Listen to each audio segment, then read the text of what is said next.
Good evening, everybody. Welcome to the stream. A lot of interesting news to go over. I'll put the air alert background up as we read through a very interesting story for me. The Ukrainian Defense Forces struck the anti-aircraft missile system of the 448th Missile Brigade of the Russian Army in Kursk, which launched a missile strike on the city of Sumy on Palm Sunday.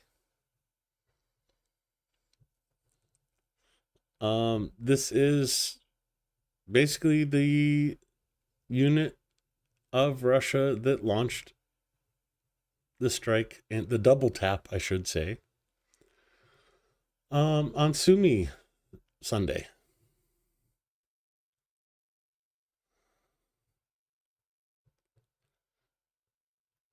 Units of the Unmanned System Forces, Special Operations Forces of the Armed Forces of Ukraine, and Security Services of Ukraine, in cooperation with other components of the Defense Forces, attacked a number of facilities in the Kursk region associated with war criminals involving the missile strike on the city of Sumy April 13th, and other war crimes against the people of Ukraine. In particular, the permanent deployment point of the 448th Missile Brigade of the occupiers was hit, and a secondary detonation of ammunition was recorded.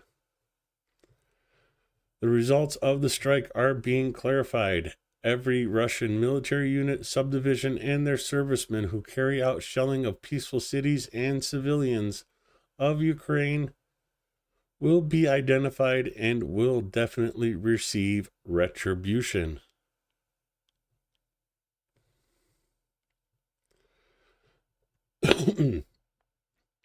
Purposeful and systematic combat work on important military facilities of the Russian invaders will continue until the armed aggression of the Russian Federation against our country is stopped.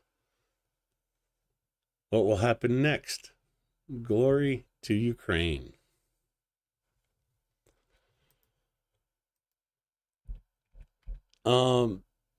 Definitely happy to hear that news.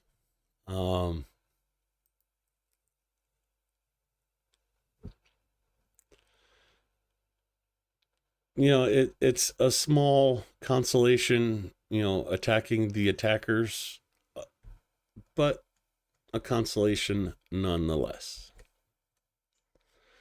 What's next? Oh, well, you see in chat what's next.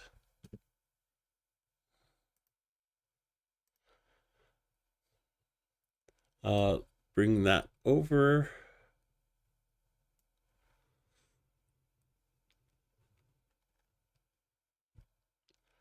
Easter Pisanki fundraiser with Cars for Ukraine. I'll have to go down and when I go play a video to grab the horseradish. I forgot about that until just now when I saw the 7,000.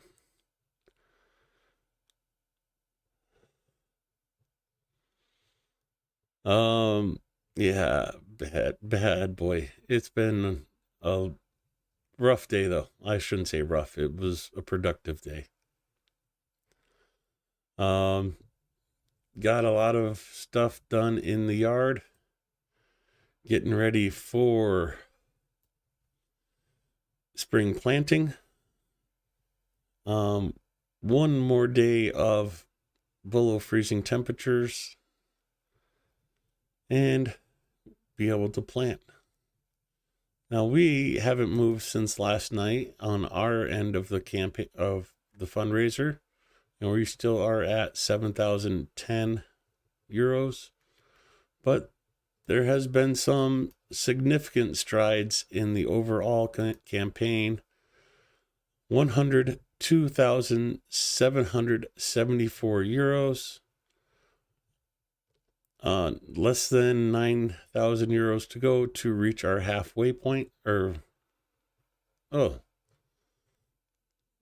at math. Less than 7,000 euros to go. Let's check in with the overall campaign. And I already saw the bad news. 19,001 euro for Ukraine Matters in first place. Succumimus, 14,815. The Shills, 11,047. Mercado Media, 11,007. And Rick the Ukrainian, not only catching up, but passing us, 7,984 euros. Renegade Chungus and myself, 7,010.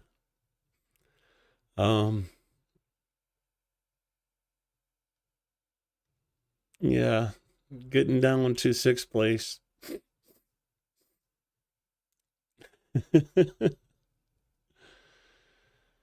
Silicon Curtain in seventh.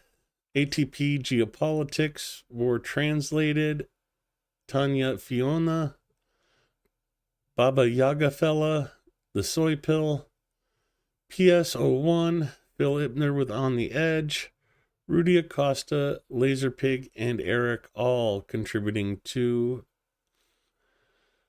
the overall fundraiser, which is doing great. Yeah, we all knew it was coming because when Rick finished off a lot of his other fundraisers going on and was able to focus on this for a short stream he did today, and you see the results. Rick is the Ukrainian fundraising not Easter Bunny, Energizer Bunny. Yeah, hard to beat Rick.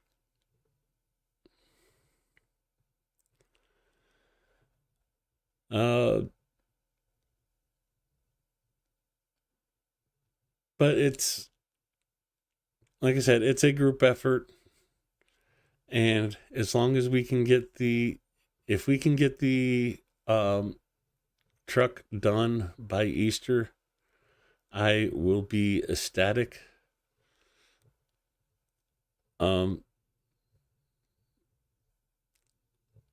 Yeah, we have to keep on pushing. Keep on pushing. Let me go back through chat and say hi to everybody. I can't scroll all the way back. Jill, Go With The Flow Farm, Mark Saginaw, you know they exist. M35, Marshall Jones, David N. Haji, Mitch, good to see you. Steve Sane, Acoustic Kitty, hello there.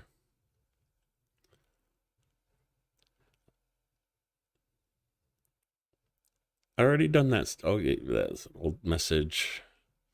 Bella, good to see you. Oh, Pyro's in chat. Good to see you, Pyro. Steve Sane. Oh, already mentioned Steve, but no. KKGG, hello there. I think I caught everybody that I can see. Oh, and Andrew P3. Oh, welcome everybody to the stream. Thanks for swinging by. Let's go back to our fundraiser page. And thank everybody. Oh, we do have a new donation for today from an anonymous on the 15th. Free all defenders, return the children. So the same, same anonymous out there. Darlene Patton yesterday, the anonymous, Darren Rager, anonymous for, I'm assuming, the third donation from the same anonymous. KKGG, Mark Saganong, another donation from the anonymous saying return the children. Steve Sane, get this for Easter. Adam Rounds, Mitch Ashdown, and so many more. It would take me half an hour to go through everybody at this point. I'm amazed and in awe of the generosity of our two communities. Thank you. Thank you. Thank you.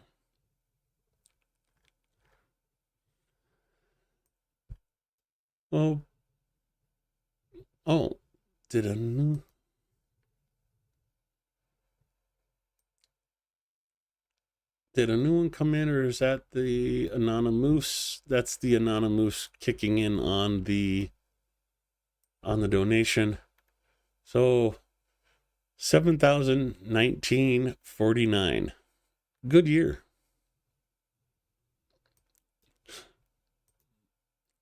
So doing great, chipping away at it. Jungus did a stream where the big one got away earlier today. I was still sleeping because, well, insomnia. Gotta love it when you finally are able to get to sleep at 8 o'clock in the morning.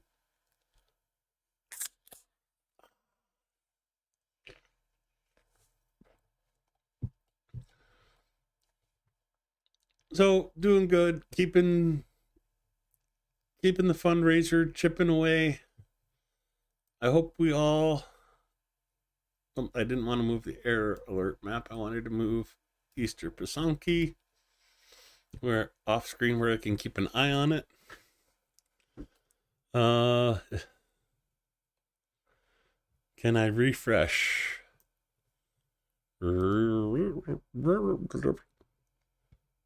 Oh, 7062.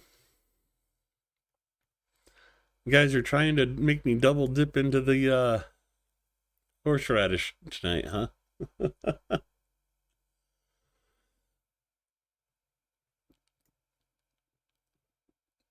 Smell that jar of horseradish. Okay, well, I'm going to go out of order. And we are going to go to Zelensky's speech for today. But we're not going to play his speech because, well, he didn't give us one today.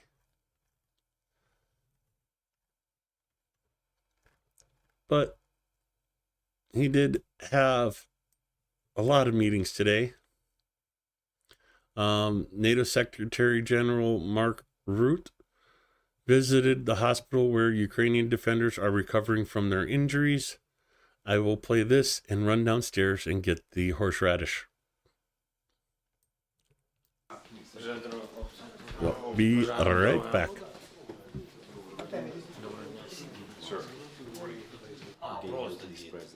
Зараз проводиться лікування. Ви зараз тут пробуваєте скільки часу? 3,5 місяці.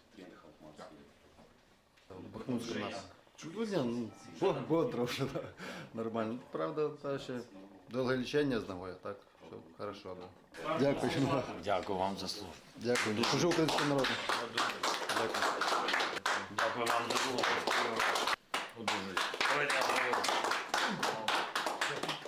Дякую вам за службу. Дякуємо, хлопці, за службу. Можемо, да, сфоткати. Окей.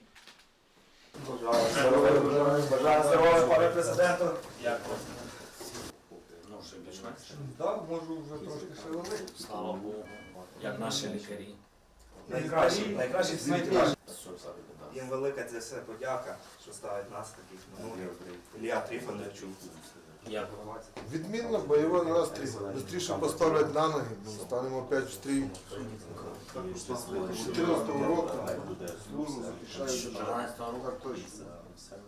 Вам велика подяка. Дуже подяка, що ви дійсно підтримуєте нас. Як президент України, дійсно, дуже. Вам вдячний. Пане президенте, дозвольте питання. Селфі. Дружині.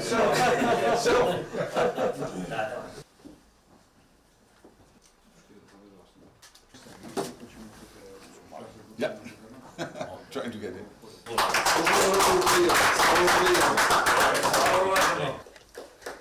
Служу українському народу. Україна понад все.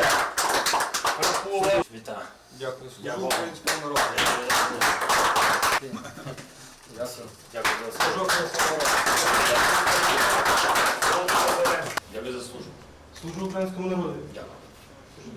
Дякую. Вітаю, Вікторія. Дякую. Дякую вам за службу. Служу українському народові. Пане Богу. Дякую за службу. Служу народу України. Дякую. Вітаю, Анджело.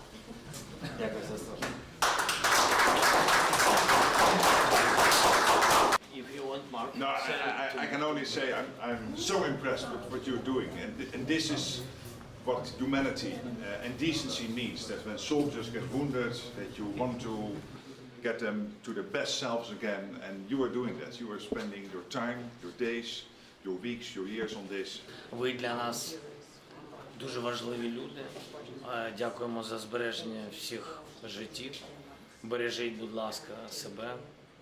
За кожну вашу хвилину, за кожну операцію, за весь ваш час початку війни. Україна вдячна вам. Слава Україні!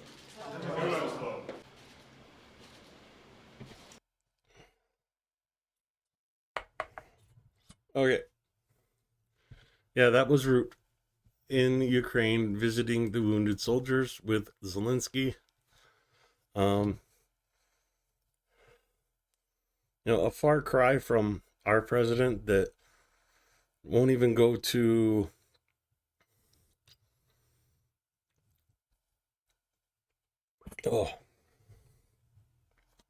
this may be a mistake, but I want to try something different.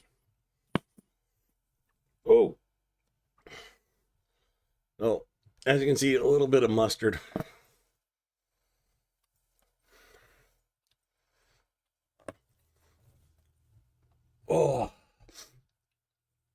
Nothing fancy, just regular yellow mustard.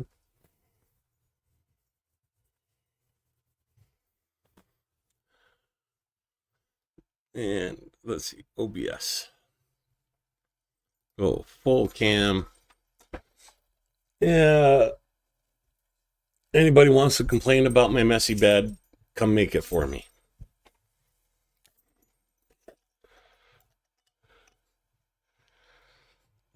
Come on, Canty, he ain't a president.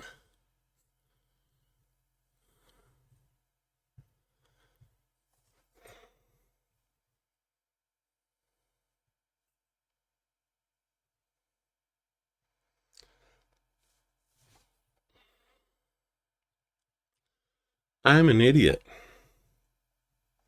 I grabbed the wrong jar. I grabbed Herman.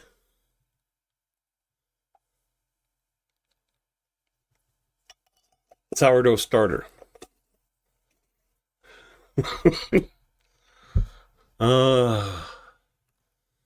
guys are giving me a workout today because I'm going to have to run back down and grab the right one. Come on, give me a long enough one.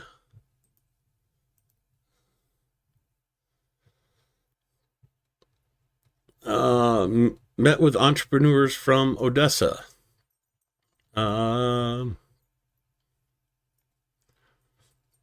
So again, let me switch this back to this. Let me play this, and I'll be back again. Протиповітряної оборони. Не будемо йти в деталі, так? Я би так відповів.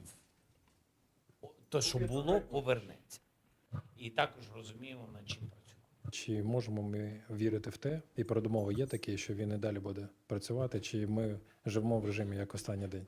Коридор працює, тому все це якась інформація, коли хтось хоче, та чи інша держава хоче показати своє лідерство в тому чи іншому напрямку, питання, але лідерство ми своє вже продемонстрували як країна, яка незалежно від всіх побудувала цей коридор. Він працюючий. В Одесі можливо розраховувати на таку місію? Це ж не окрема країна Одеса. Скільки ми знаємо, це ж при тому, що є свій Ну, колорит, не порівняти. Ми ні з одеський ким. коровай. Ні, Цікавимося я конкретно ж- за Одесу. Я ж не проти. Одеса, безумовно, сюди входить, тому що ми говоримо про розміщення сил на морі, в повітрі, на землі. На морі, безумовно, передусім на Чорному морі. Це значить Одеса, весь регіон Одеський, да? Велика Одеса, весь і Миколаївський регіон тощо. А ви хочете континент в Одесі? Звичайно, хочу. А? Так. Не тільки хліб продавати, для того, щоб можна було цей хліб і експортувати, і розвиватися просто, і просто спокійніше себе почувати.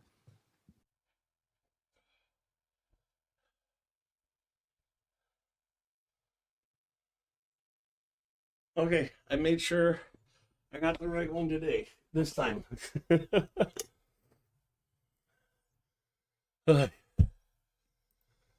Oh, my knees are gone. Okay, let's get to news. Go to this one. Air raid map. Okay. Let me catch my breath. Hey, Cinnamon. Oh, yeah.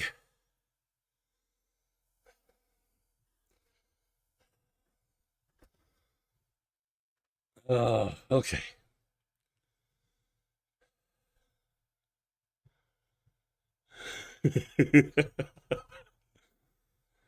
Oh, yeah. Yes, KKGG, I grabbed the wrong jar, but you are the ones making me work today. I'm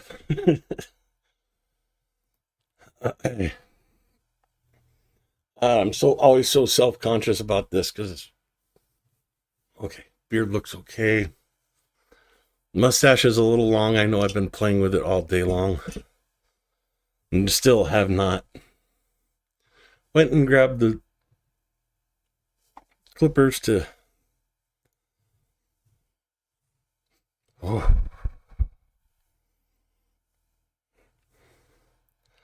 So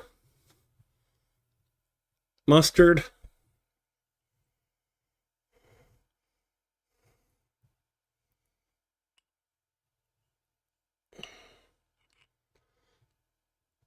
the mustard et horseradish. This may be a huge mistake. I've never mixed horseradish and mustard before. Horseradish and mayo, yes. But I thought it'd be nice to shock the palate, maybe.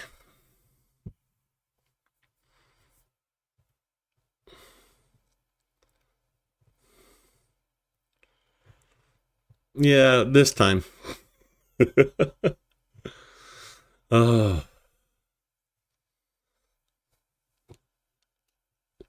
Cinnamon, I'm the last person in the world that's going to say anything to anybody about spelling. I suck at spelling. I never focused on it because with my dyslexia when I was in school, it just pissed me off, so I just ignored it. Okay. Soda at hand, just in case. Trash can close by, just in case.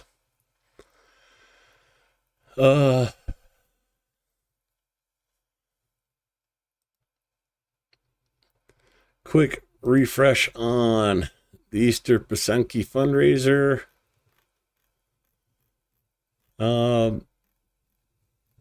Thank you for your donations today, Steve Sane and the Anonymous.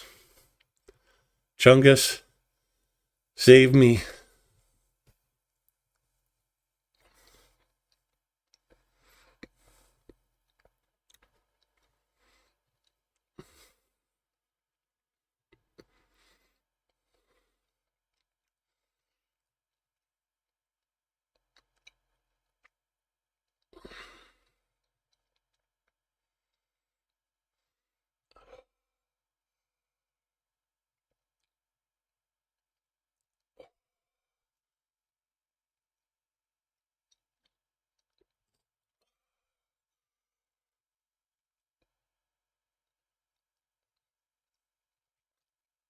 Just a small note for you guys out there.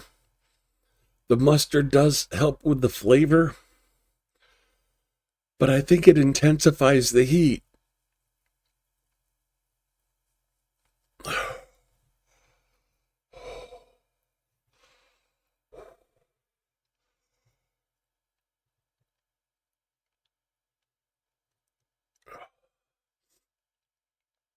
No, it doesn't put hair on your chest. It removes hair from your nose. I think it removes everything from your nose, because I can breathe really clearly through my nose now.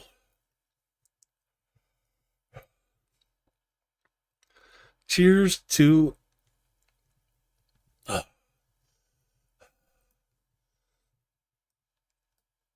7,062.26 euros.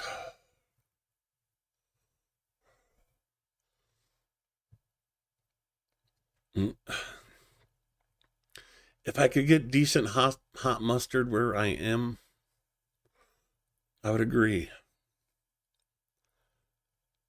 I would definitely get it, but there's no good hot mustard here.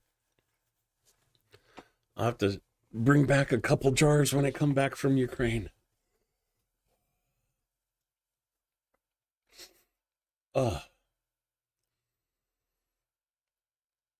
Okay. Okay, I think I've earned the drink now.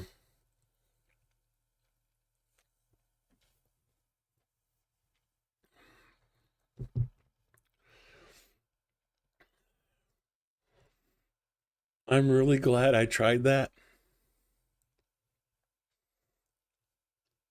I'm going to have to mix up more of that. That was really good. I'm going to have that on sandwiches, but raw or on its own, my nose is watering or running, whatever you want to call it.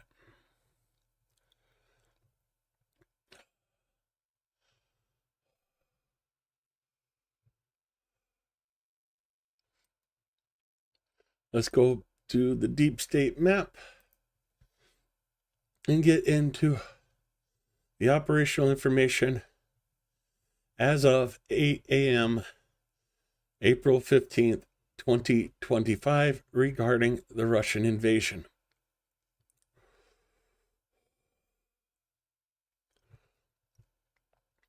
And no, the drink does not help with the heat.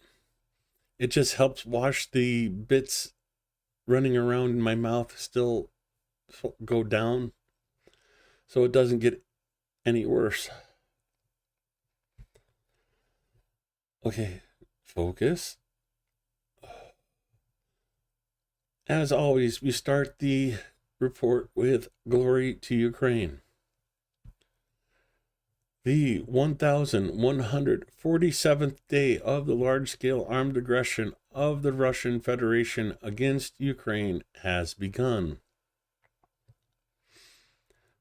In total, 99 combat clashes were recorded over the past 24 hours.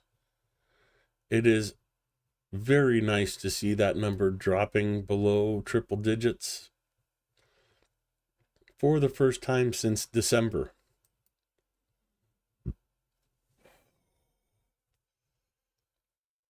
Oh yeah. Yesterday, the invaders launched one missile attack and 119 airstrikes on the territories of Ukraine. Russia used 1 missile and dropped 191 guided aerial bombs in those strikes.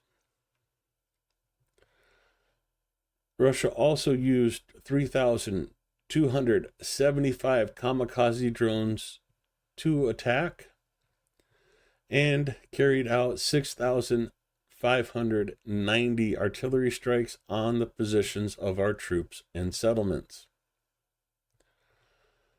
Airstrikes were carried out in the area of the settlements of Ozoyivka, Mazanivka, Krasnopilya, Miropoliski, Prokrodi, Urodi, Mikhailivska, Petrozhishka, Ruezny,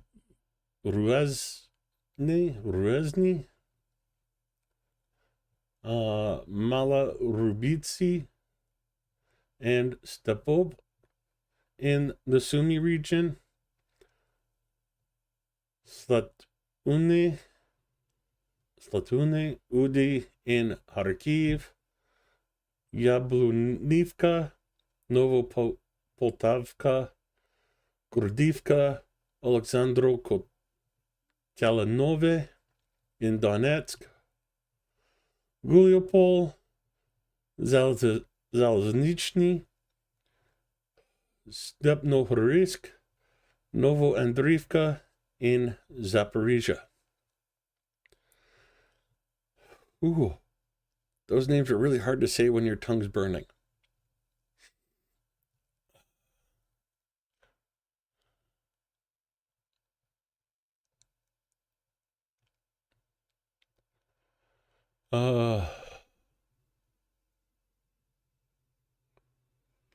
Oh, no, KKGG. Salted pork and mustard greens.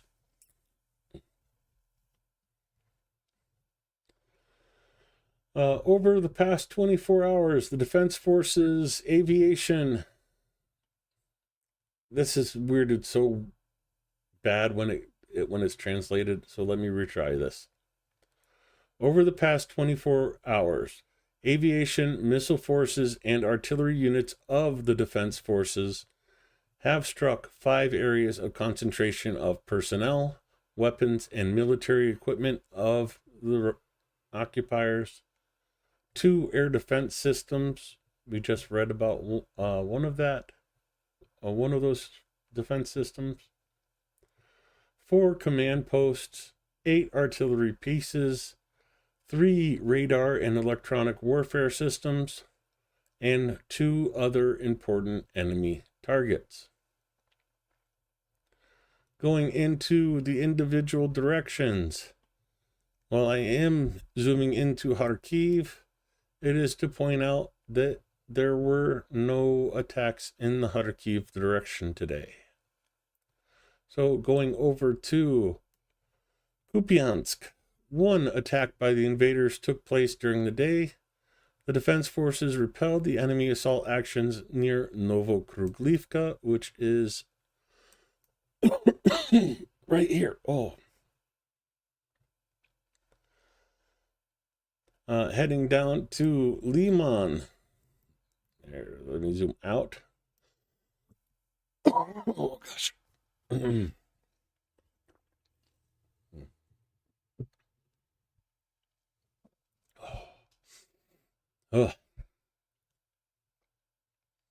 The enemy attacked 20 times in the Liman direction.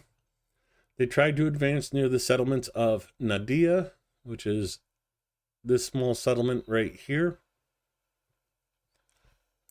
Coming to the south. Nove, Katernivka, Kharkivka, Zeleny Dolna. Zooming in, Troitsky.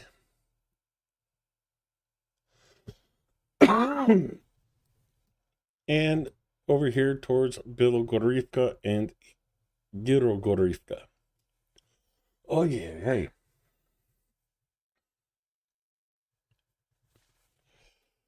I envy people who've had their tonsils out at this point. A bit of the horseradish is pinned between my tonsils and my throat, and it's trying to get it out. Oh. Hey, Mexi girl, how's it going?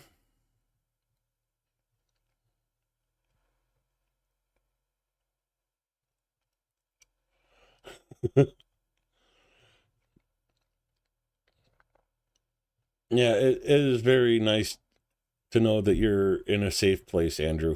It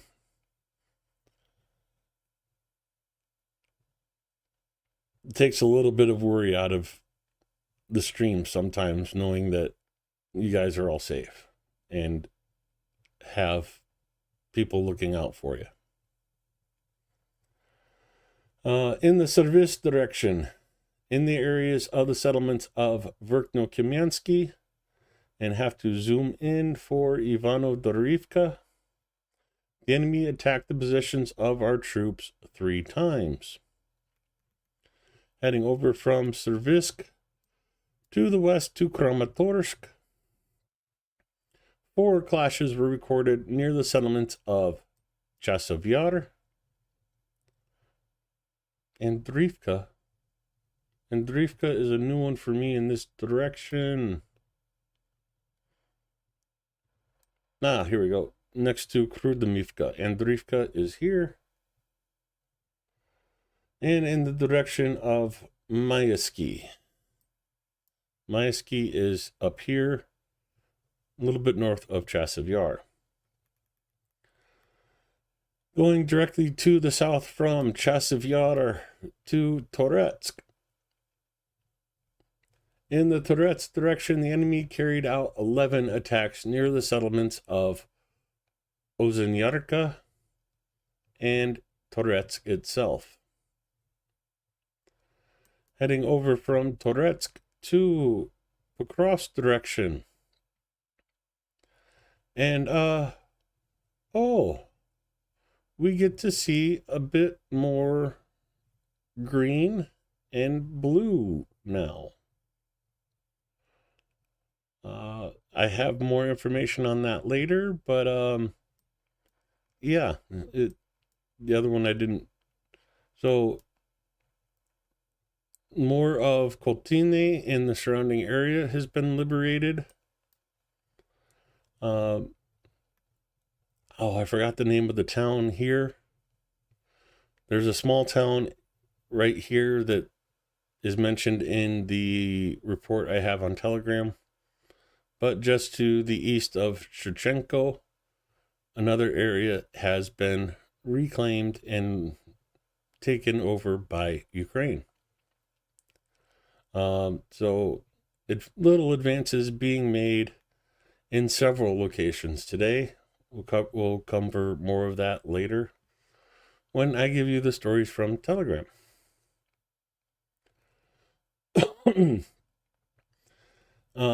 Overall, in the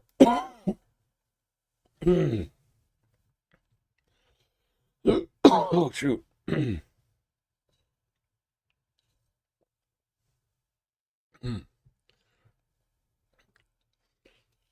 That little bit of horseradish is stuck there and it still does not want to let go.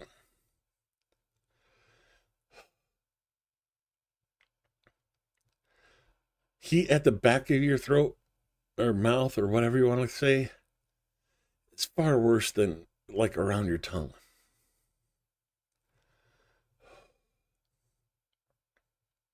In the Pokrovsk direction, our defenders stopped 28 assaults and offensive actions of the aggressors in the areas of Sukobolka, Elizavetivka, Lysivka, Kotline,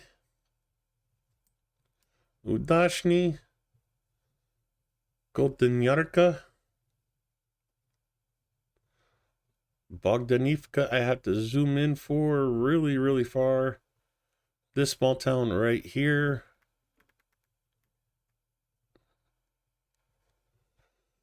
and Andrivka down here by Constantinople. Moving over from Pokrovsk to Novopavlivka. The enemy attacked our position 7 times near the settlements of Constantinople and Rozliv. I would stop here in Huliopol, even though it's not listed here and no assaults have officially taken place. One of the other areas that they're referring to, or they have counteroffensed and pushed Russia out of, is Dnipro-Energia. Again, more on that when we go to Telegram. But moving over from Huliopol direction to Orhiv, where our defenders repelled 3 enemy assaults in the areas of the settlements of Stepovoy, Lobkova, and Mali Serbachku. In the Pridniprovsky direction, our defenders repelled 2 enemy attempts to advance. Again, they don't give us the village or area that is near. Likely because the assaults were stopped in the river channels.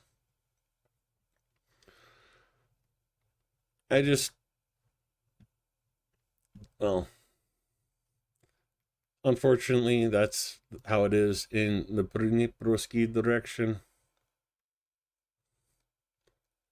Heading to the north, talking about Kursk direction. You see, Ukrainian is still holding on in this area of Kursk, as well as here, and the gray areas are on both sides of the border, including here in Belgorod Oblast. In the Kursk direction, 17 clashes took place over the past day. The enemy launched 56 airstrikes, dropping 89 guided bombs, carried out 436 artillery attacks, with 26 of those from MLRSs. In the Volyn and Polizia directions, no signs of the formation of offensive enemy groups have been detected. Our soldiers continue to inflict significant losses on the occupation forces in manpower and equipment, and actively undermine the enemy's offensive potential in the rear. Goes into the losses for today. I'll cover that with a graphic here shortly. Join the defense forces. Razom Pereможемо. Slava Ukraina.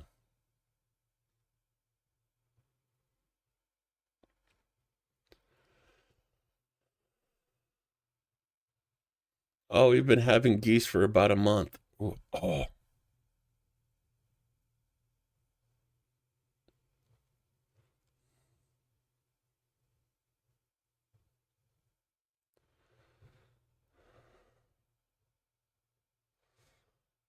Just watch the mustard and horseradish getting cut up. One word, ketchup. Ketchup and horseradish.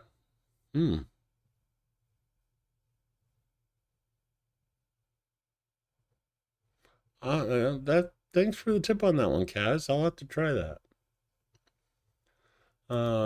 Go to Discord.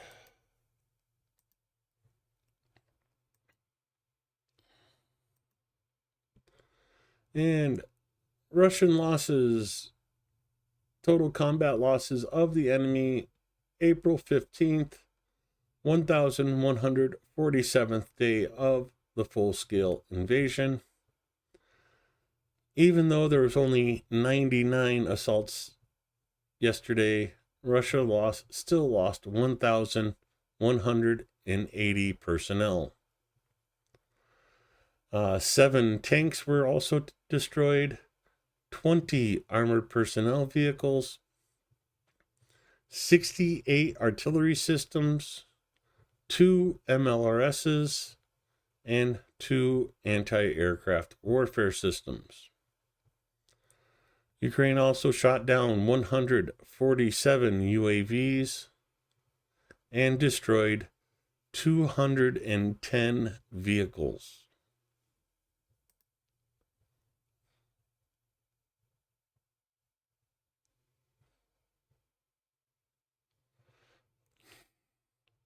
Now is the time for punt guns.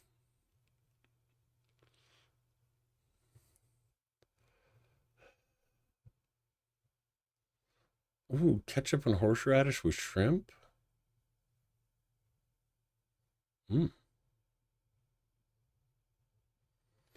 No, I don't like goose. It's a little bit too greasy for me. I don't like duck either, because again, duck.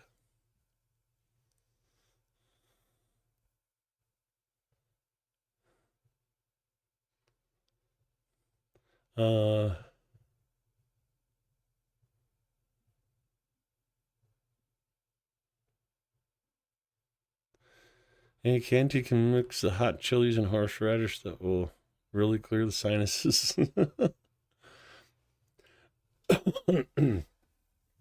I usually do grow jalapenos in my garden, but they don't seem to ever last. I pickle my jalapenos, and once the pickling is done and they're okay to eat, they kind of just disappear.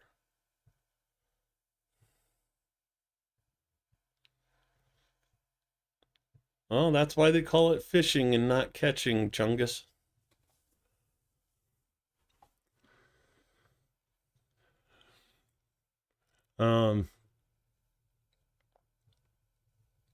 Let's move the air raid alerts over to the side. Easter Pisanki, since you're here, Chungus, let me do an update. 7,072 euros and 26 cents. So a new donation has come in from Kathy Sumner. Thank you very much, Kathy, keeping the donations going and chipping away at the overall goal. Unfortunately, Chungus, despite the good news of our fundraiser doing well, I have bad news for you. We are now in 6th place. Oh God, you're fishy.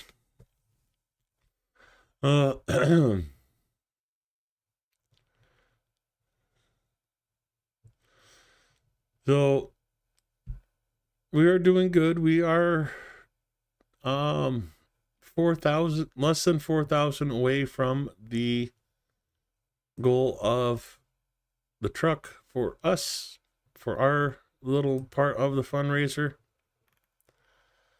So we're within striking distance, is one way to put it. It is the 15th. We have 5 days before Easter. The 5th day being Easter. One of the few rare occasions where Easter not only lines up, one of the few rare instances where Eastern Orthodox Easter and Catholic-based Christianity's Easter lines up. So here we go, Easter. for 5 days to till Easter. Of course, we will keep the fundraiser going until the overall goal is met. So, gotta keep it going. Gotta get it going. A couple happy belated birthdays in there.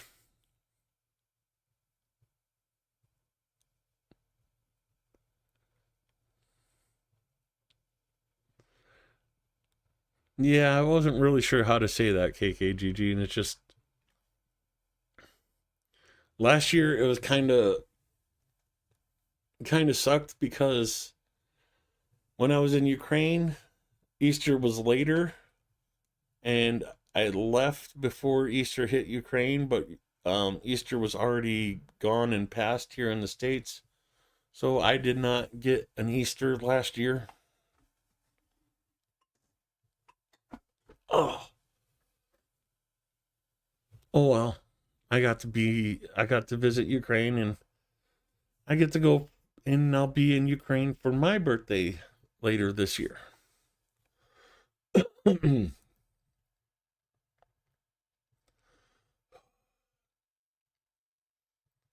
I forgot where we were.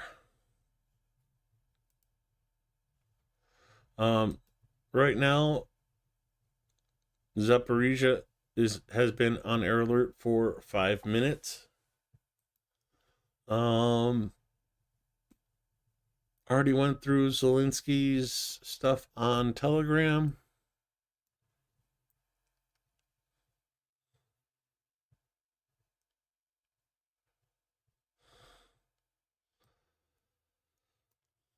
You know, that's one of the nice things about getting older, Andrew.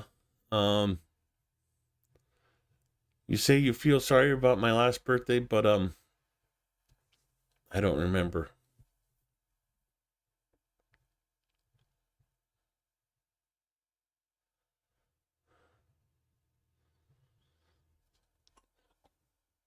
Well, it could be. I've heard a lot about that, but I haven't been following close enough to the ROT or anything to see if that's officially passed or is just an observation for now or what have you. Good night, Chungus. Hope you're enjoying your vacation. Oh, before you go, Chungus, when you coming back? When do I get to bug you again and, dodge your bullets to the back while I'm playing Arma?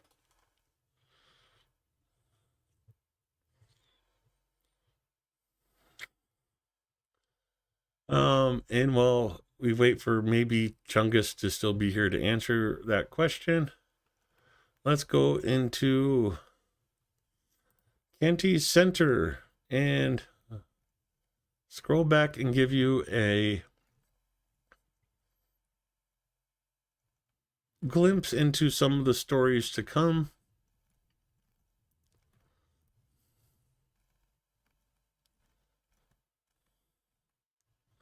Oh yeah, you're gonna love this.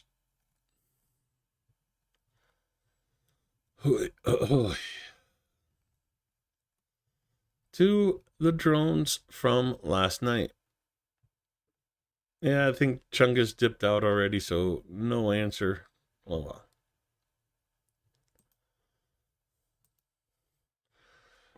Last night, Russia sent 52 UAVs. 26 were shot down.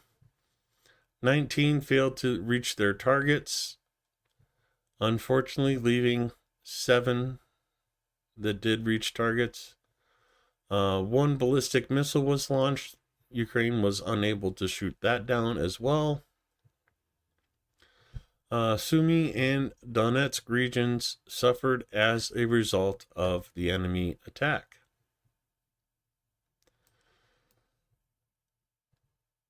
I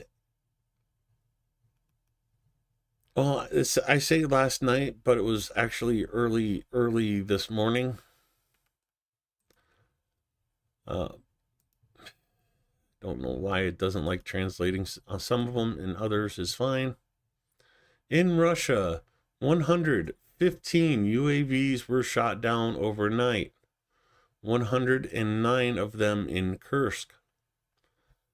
As a result of the operation in Kursk, numerous pieces of debris fell on residential areas and properties of the orcs. 9 cars were damaged in the ambulance garage.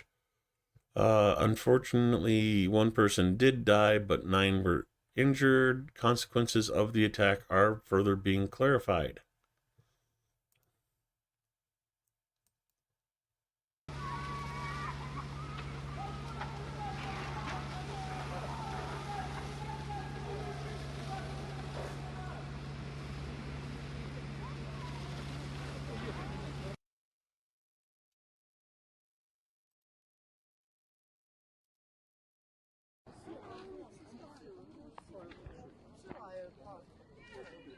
Okay, my vision's starting to finally straighten out again. Whew. Что, не жутить наших на ночь глядя? Че это не жутить? Ну, вспышечки. Ебать, это что было сейчас? Это из тачки. Все, посмотрели, хватит?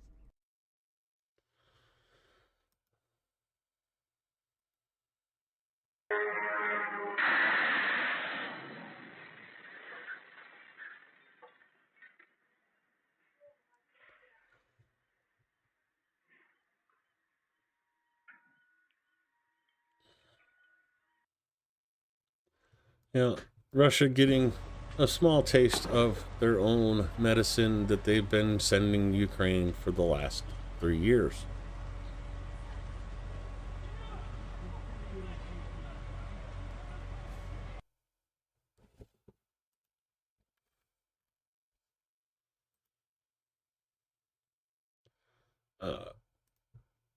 A small update. Well, defense forces of southern Ukraine have destroyed 2 stations of the expensive Russian electronic warfare complex Boruslavsky 2. The price of 1 complex is about 200 million. And they took out 2 of them. Here's the video.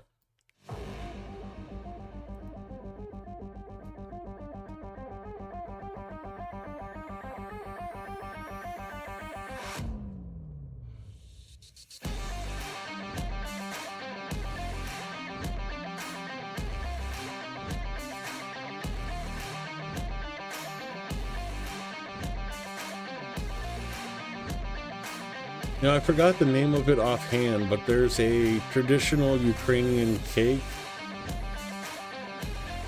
I might try my hand at baking that, one of those for Easter this year.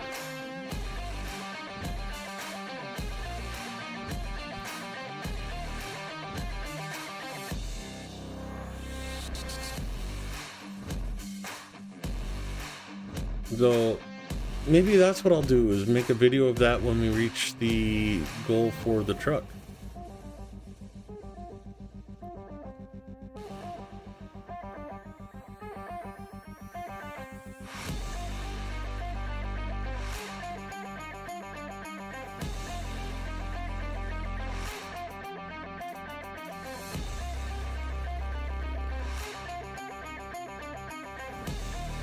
Asha?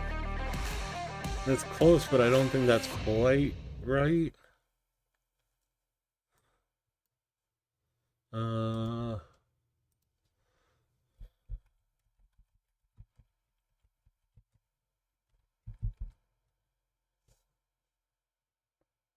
Pascha.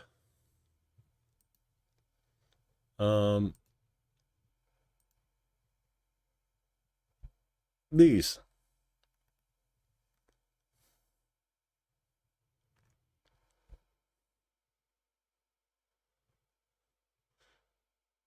Or is that just the bread?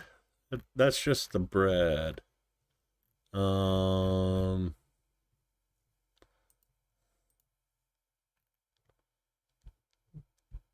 Okay, this is what I was thinking in my mind. Is one of these.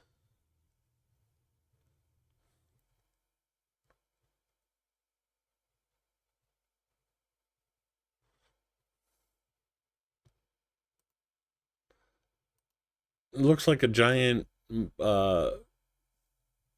muffin.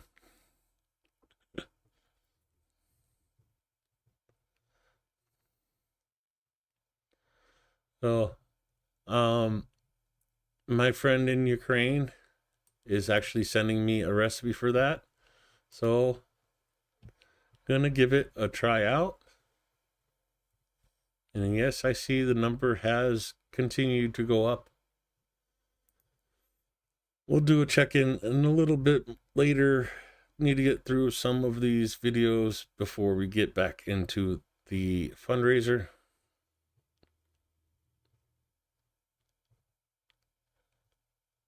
Okay, what's a panettone?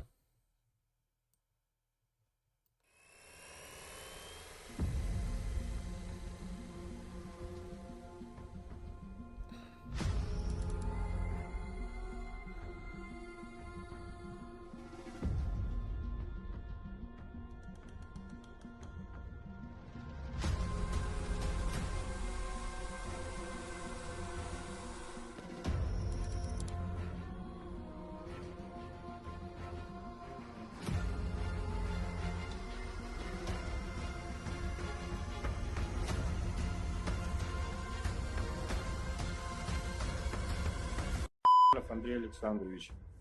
17 октября 1986 года. Тверская область, город Торжок. Анатолий Леонидович. Taking a few prisoners there. 84 года рождения. Родился город Владимир. Андрей Николаевич, 31.07.1991. Республика Саха-Якутия. Petrie, just because you share a fetish with Trump doesn't mean you want to hear about it. Sorry, that was too good to pass up.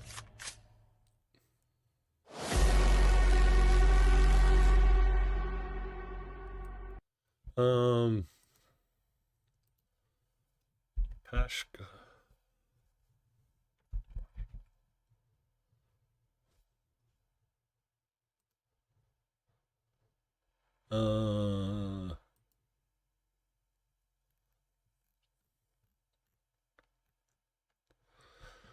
Flavor of Pashka bread is a balance of slightly sweet, eggy brioche and tart, juicy raisins.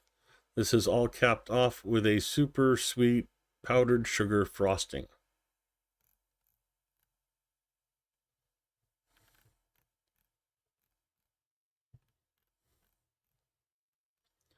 Where is the recipe?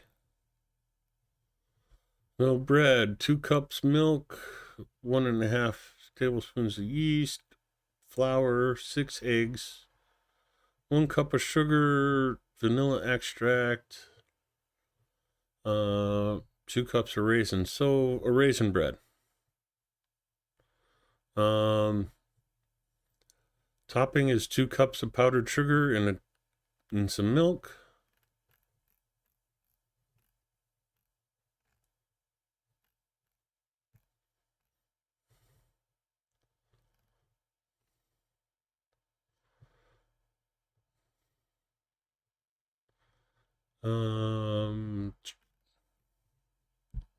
Interesting.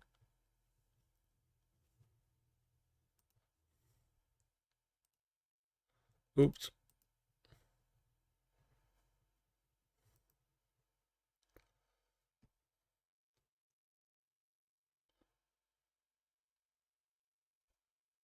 Why do I need to search for Colombia, Steve?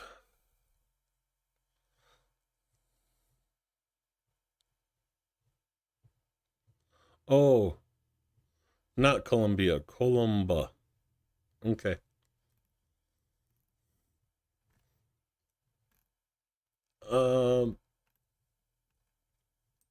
So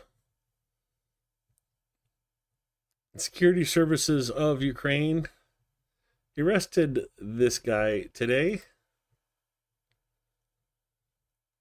and confiscated his property, including a church he stole from the town. Huh?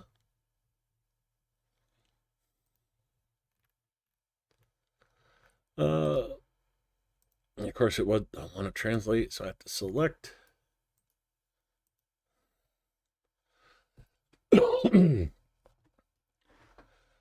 SBU and National Police expose the rector of the OUCMP temple, who privatized the church in Kiev Oblast. We're talking about Volodymyr Yurash.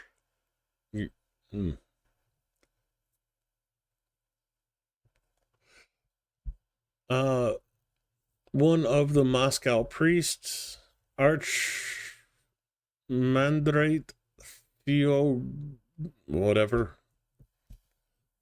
I didn't go to college long enough to learn those words. The scoundrel in the Cossack wanted to appropriate a church with premises measuring 500 square meters in one of the villages in the Boryspil district.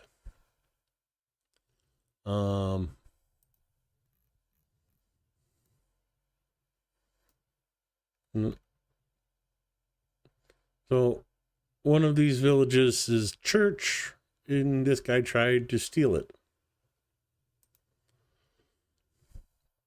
Initially, the Archimandrite donated the church buildings to his sister.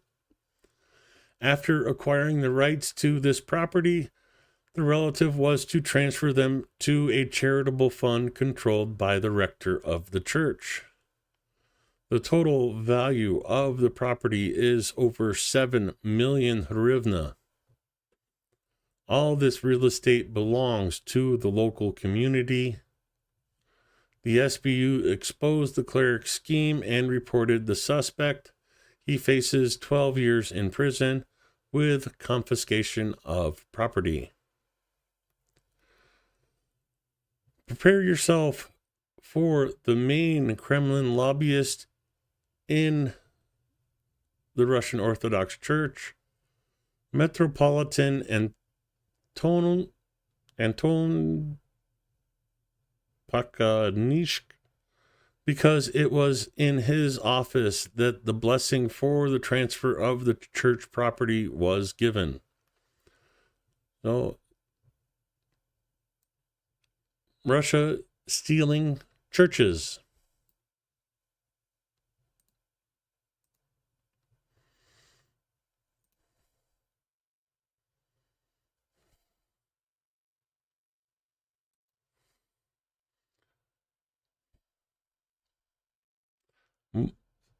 What else can I say?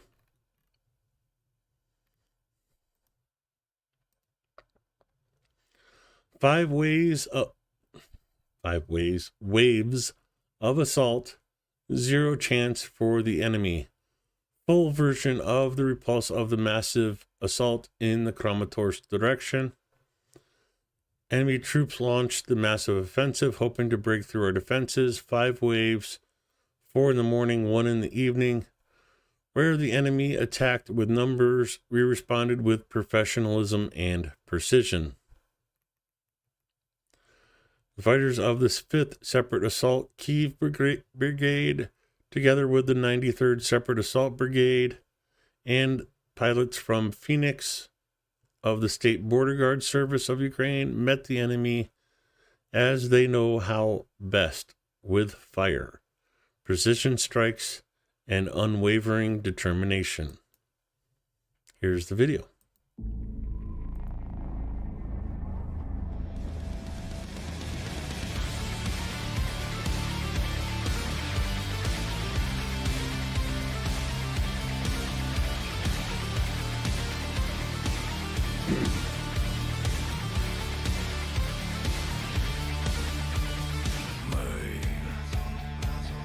И нас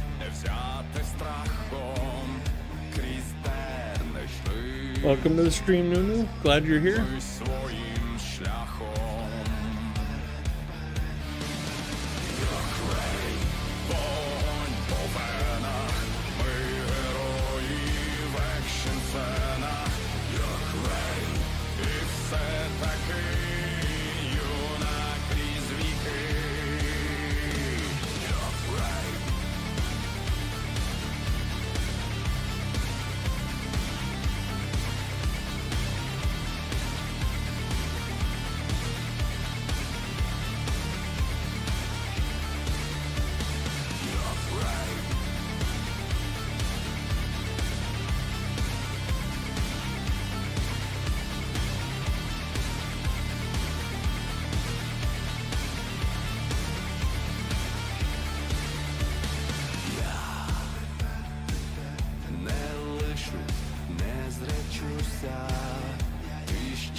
Oh, 5 waves of enemy up in smoke.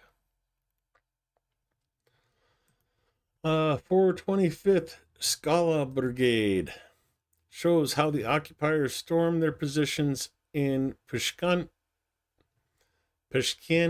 for several days in a row. Our group, supported by strike drones and other means of destruction, is stopping these attacks. There is constant direct contact. Here's their video.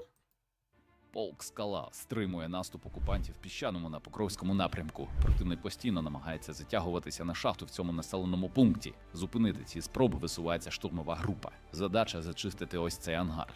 Ідуть танки Бредлі, заводять групу впритул до противника. Відбувається висадка і одразу прямий контакт. На цих кадрах бачимо роботу штурмовиків. Їм вдалося зачистити ангар, знищити противника та закріпитися. Наші бійці знаходяться в цій частині будівлі. Тепер у підпів проблема. Наші хлопці тут сильно заважають їм накопичуватися на шахті. Їм треба повернути позицію.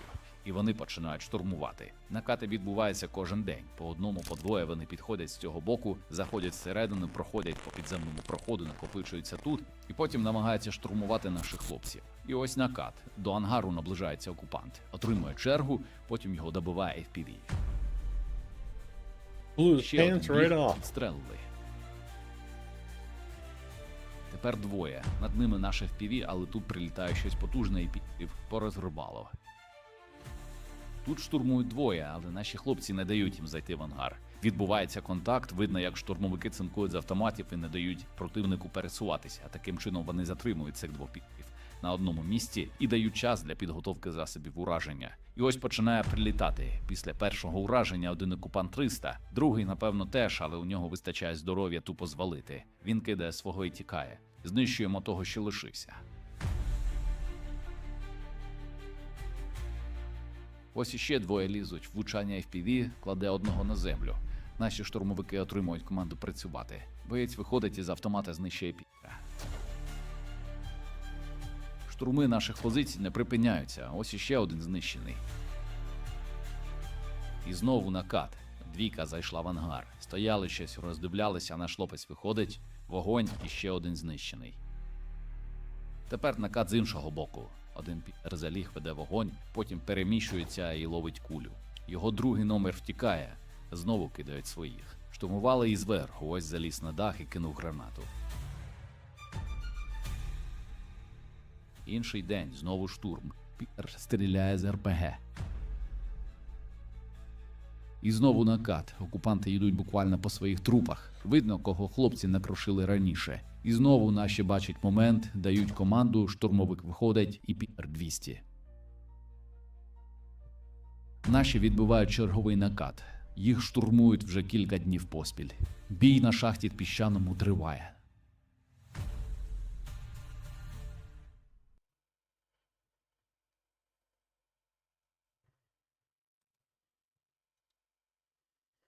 That's the 425th Shkala Brigade near Pishkani.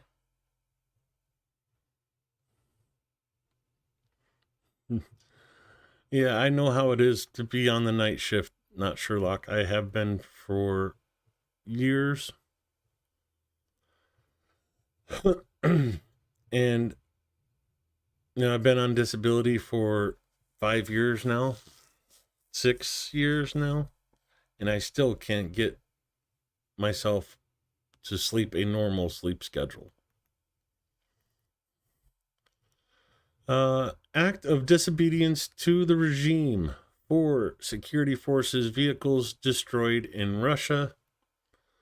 On April 12th, a fire broke out in Russia on the territory of the Regional Department of Internal Affairs. 4 departmental vans of the Gazelle type were destroyed. So some resistance is happening inside Russia. Here's the video. And hey there, K-Bell.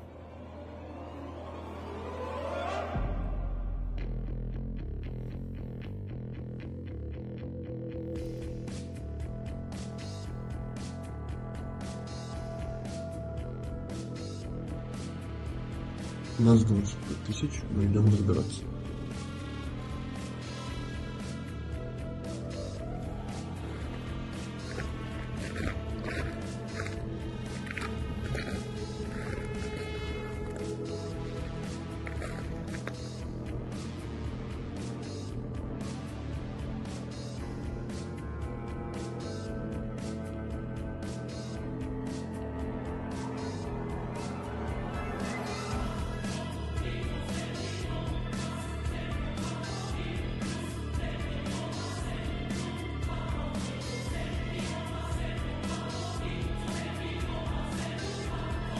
They're just trying to warm up the vehicles for the cops.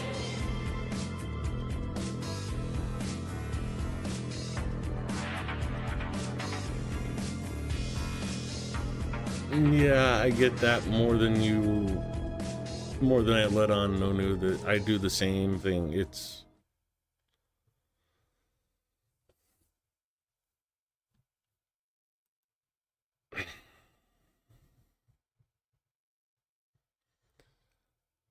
yeah, BB was helping Greg out.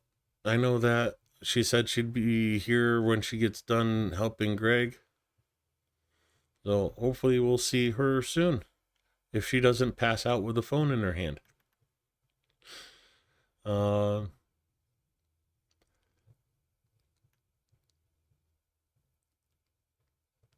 Watch this video and then look at the poll. Tongue-tied. Frontline report. The Russians used grenades with poisonous gas. The armed forces stop the enemy. 67 combat clashes took place on the front since the beginning of the day. This was reported in the General Staff of the Armed Forces of Ukraine. Details about the events on the front line are in the report. But here is the video of Russians using chemical attacks. Российские войска системно используют на фронте химикаты. В частности, в Запорожской области все чаще фиксируются случаи применения россиянами боеприпасов с ядовитым газом. Об этом сообщает Главное управление разведки Минобороны Украины. В основном речь идет о гранатах РГ-ВО, которые скидывают с беспилотников. Примененный российскими захватчиками газ поражает слизистую оболочку и дыхательные пути. Пребывание в зоне поражения химикатом без средств защиты может иметь летальный исход. Сейчас проводятся экспертизы примененного россиянами химического вещества с целью его точной идентификации. И заявление Главного управления разведки Министерства обороны Украины.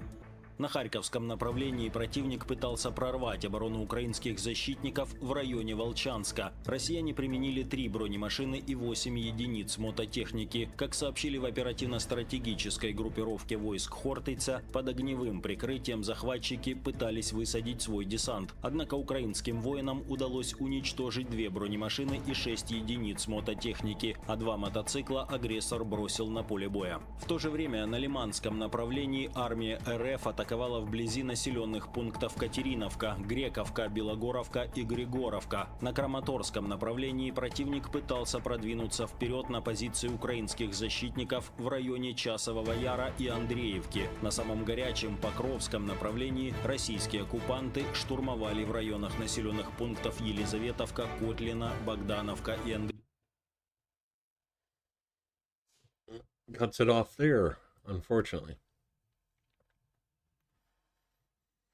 Before we get into the next video, let's check in on the poll.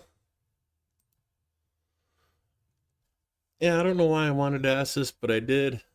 What has Russians stolen more of? Toilets, washing machines, church relics, or children? Overwhelming majority voted children with 58%, toilets for 21%, church relics 16%, and washing machines 5%. Just kind of, making people remember, I guess. Gonna end that poll.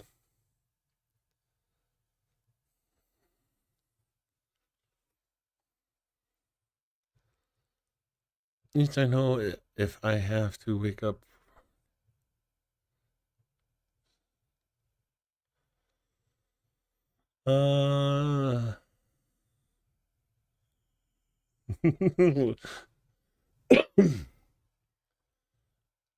You guys are chatting about BB a lot, so she's been burning the candle at both ends.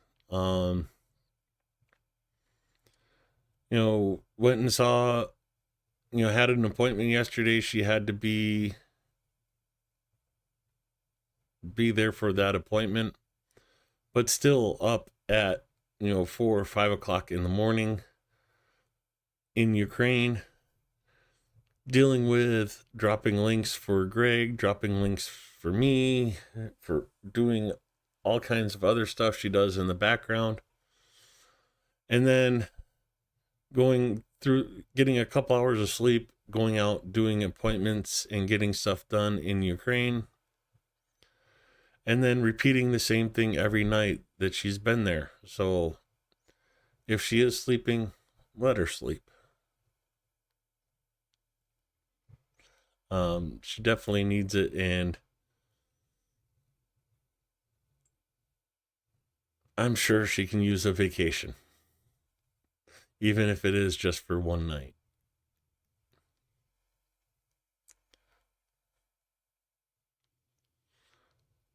Ooh, sorry to hear that, McPigeon. A U.S. Marine veteran killed fighting for Ukraine returns home. Corey Naroki, a decorated hero from Lansdale, gets full escort. Thank you for your ultimate sacrifice for for freedom.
Semper Fi, my brother.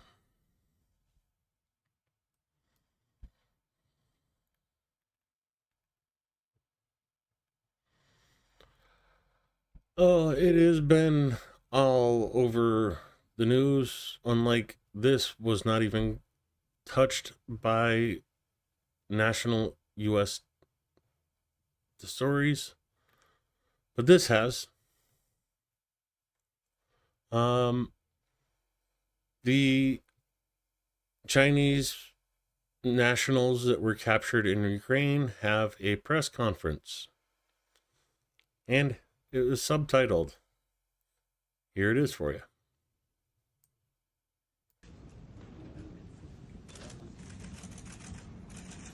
首先，我很明确的告诉你，我们的行为是跟国家是没有任何关系的。就是你从我这里来讨论，就是包括去说，关于中国的这些，是没有任何意义。还有就是，我所说的就是，我到这里来经历的，包括我看到的、我听到的，就是这样子。3月29日的时候，我接到了通知说，让我们3个人前往前线，让我们准备好战斗装备，带好食物和水，准备前往前线。我并不知道我们的任务是什么。在2025年3月31日的时候，俄罗斯的时间早晨5点钟，一个俄罗斯人带着我和另一个，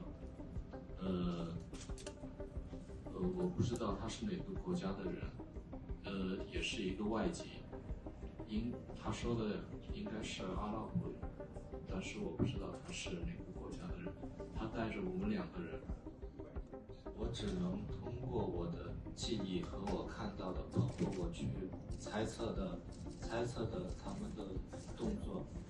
我在俄罗斯的话，就是包括像跟他们生活的话，主要的话就是通过去比划手势和。Oh yeah, let me slow this down. Oh, never mind, it's almost over. 做什么，然后我才去做什么。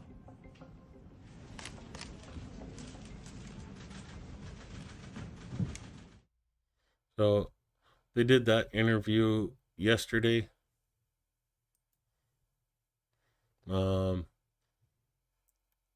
Some of the other points brought up that they were recruited through social media, Chinese social media apps. One of them being TikTok. So yeah, Russia is advertising on TikTok in China for Chinese nationalists to join the Russian army.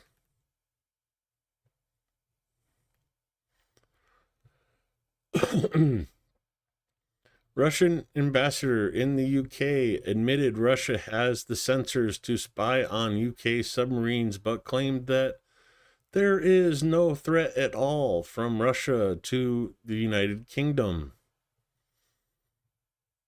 But wait a minute, doesn't Medvedev and like other Russian propagandists threaten the UK with a nuclear strike just about every other day?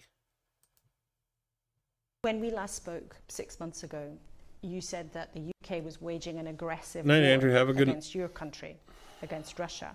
But new British intelligence has reported that there is what's called grey warfare, grey zone warfare, targeting underwater. Your country has put Russian sensors trying to track British nuclear submarines. Those are serious accusations, and that's an act of genuine hostility against the United Kingdom. Do you deny that? I'm not going to deny it, but I wonder whether we really have an interest in following old British submarine with very old, outdated nuclear warheads. It is absolutely well known. Everything is known, and all these threats are extremely exaggerated. They have taken out of the blue. But you're not denying it. You're not denying it. No, I do what I deny, that I'm denying existence of threat for the United Kingdom. This threat has been invented, absolutely. There is no threat at all from Russia to the UK. Mm-hmm. No. Is it always like opposite Wednesday in Russia?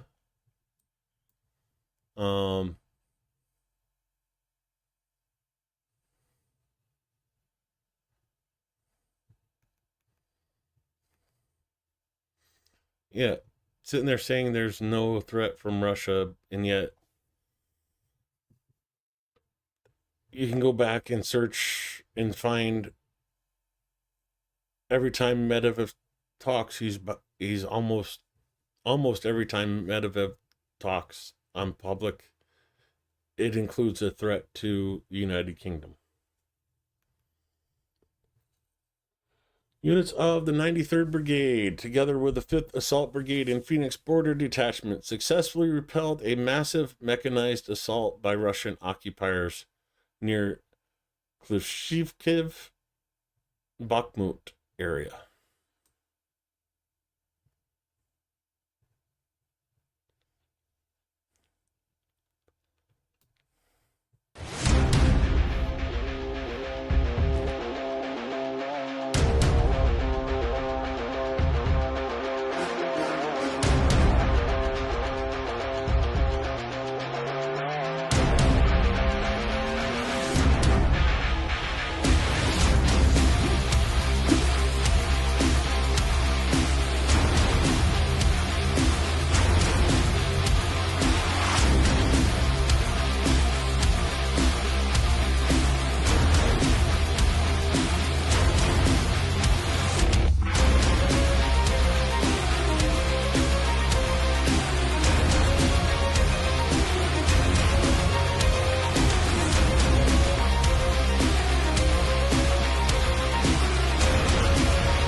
So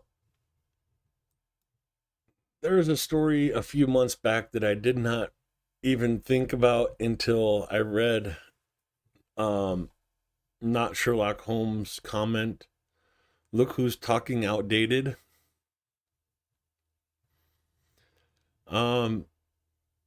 Russian tank factories are producing T-62s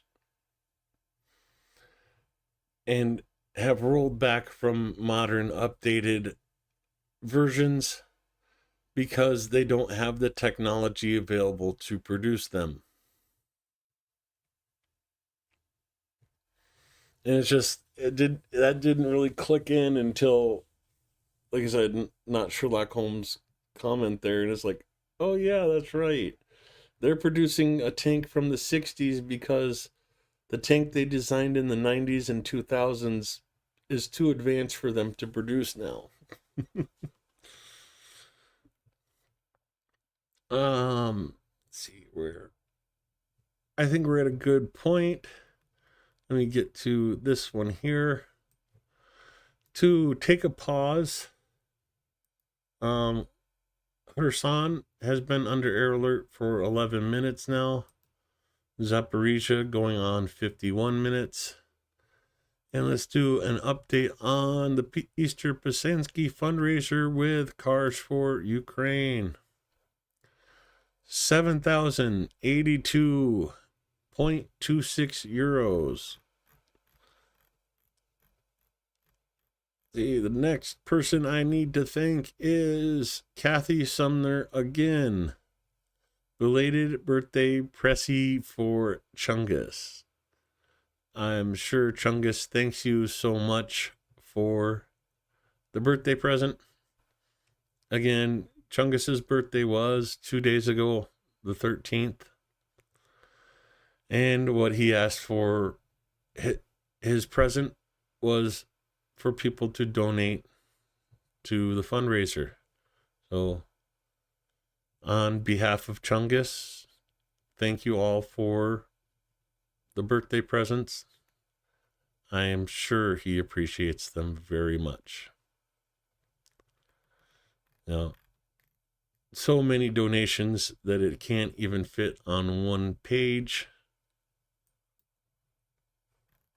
You have to do a full second page to get back to the first donation. Of course, it's easy to be the first donation when you're the one that gets notified when the link is not even public yet. Let's keep the Ukraine in our hearts, in our minds, and if you have room in your wallet, please continue to support Ukraine in any and every way you're able to. With that, let's go back to Telegram. Oh, and I'm going to want Deep State in the background because we're going to be coming over to here, Dnipro Energia. Ukrainian forces have regained control of Dnipro Energia. Novopavlivsky access. General Naive,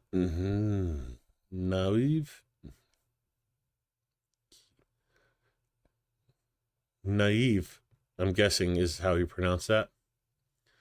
In 2 months, losses cut by 20%. Positions improved in 2 key areas.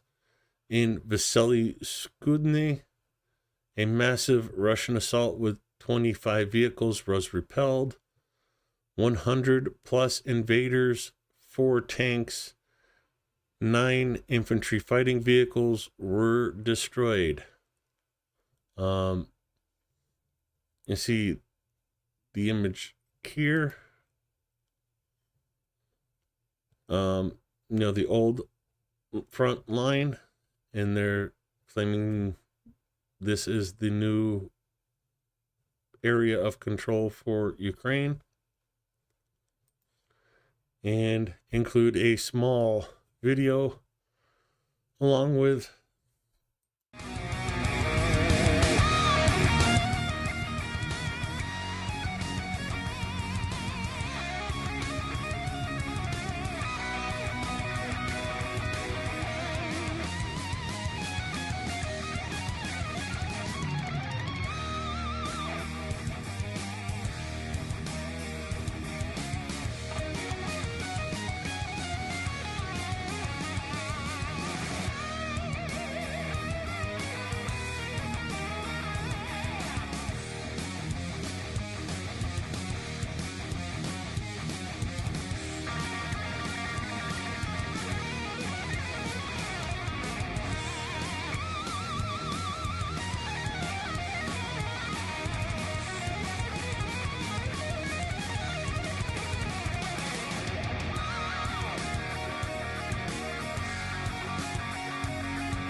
when computers were people and not, boxes on your desk.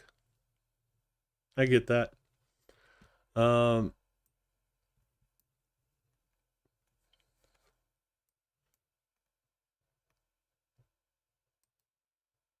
So here is the update in Dnipro Energia area.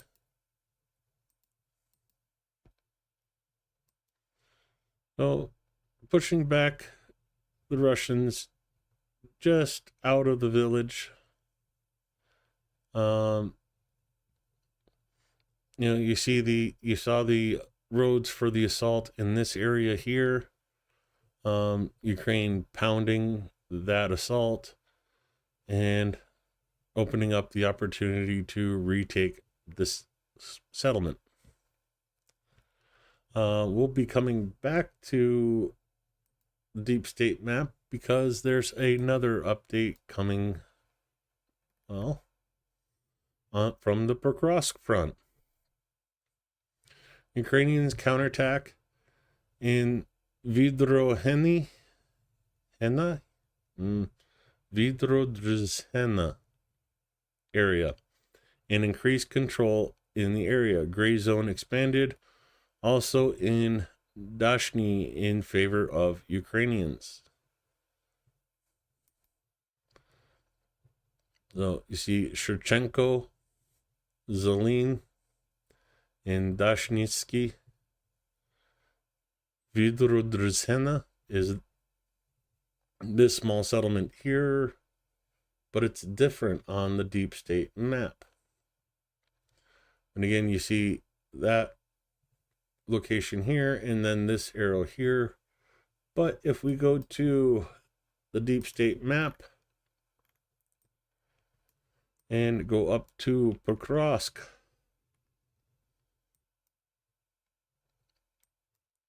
so here on this map it's called Novy Trud, and you see the blue from Ukraine pushing back and pushing the Russians further out of Shevchenko. See the green area here towards Dashensky. Another green area here towards Pishkyani, where we saw the 425th video from. And Koltine widening the blue area, and a green area here next to Upensivka.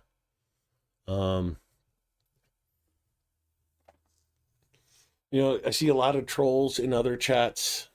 We had one yesterday that, failed to launch here in our chat, but you see a lot of trolls talking about, oh, why doesn't Ukraine counterattack? Well, that's what I have to say about that. Here we see 1, 2, 3, 4, 5, 6, 7 recent counterattacks.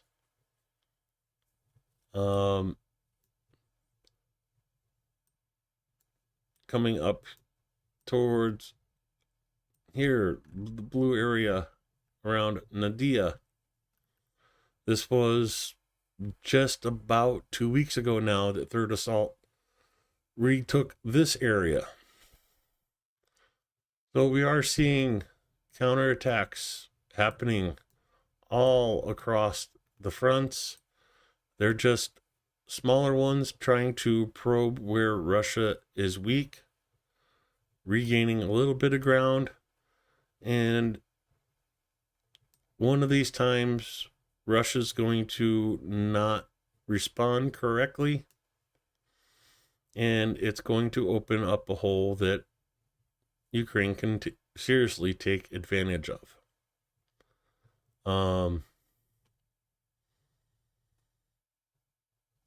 Just a matter of time, a matter of keep on trying, keep on pushing. You keep seeing these small gains, and eventually we'll see the big push.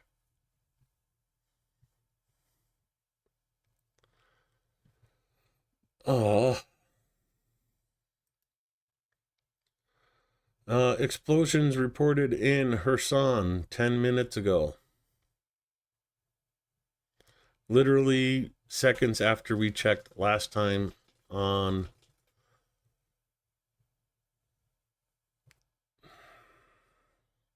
the air raid alert map.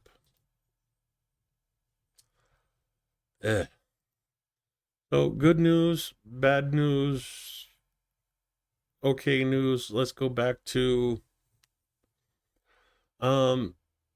further video of the 425th Scala Regiment and the engagement at this building.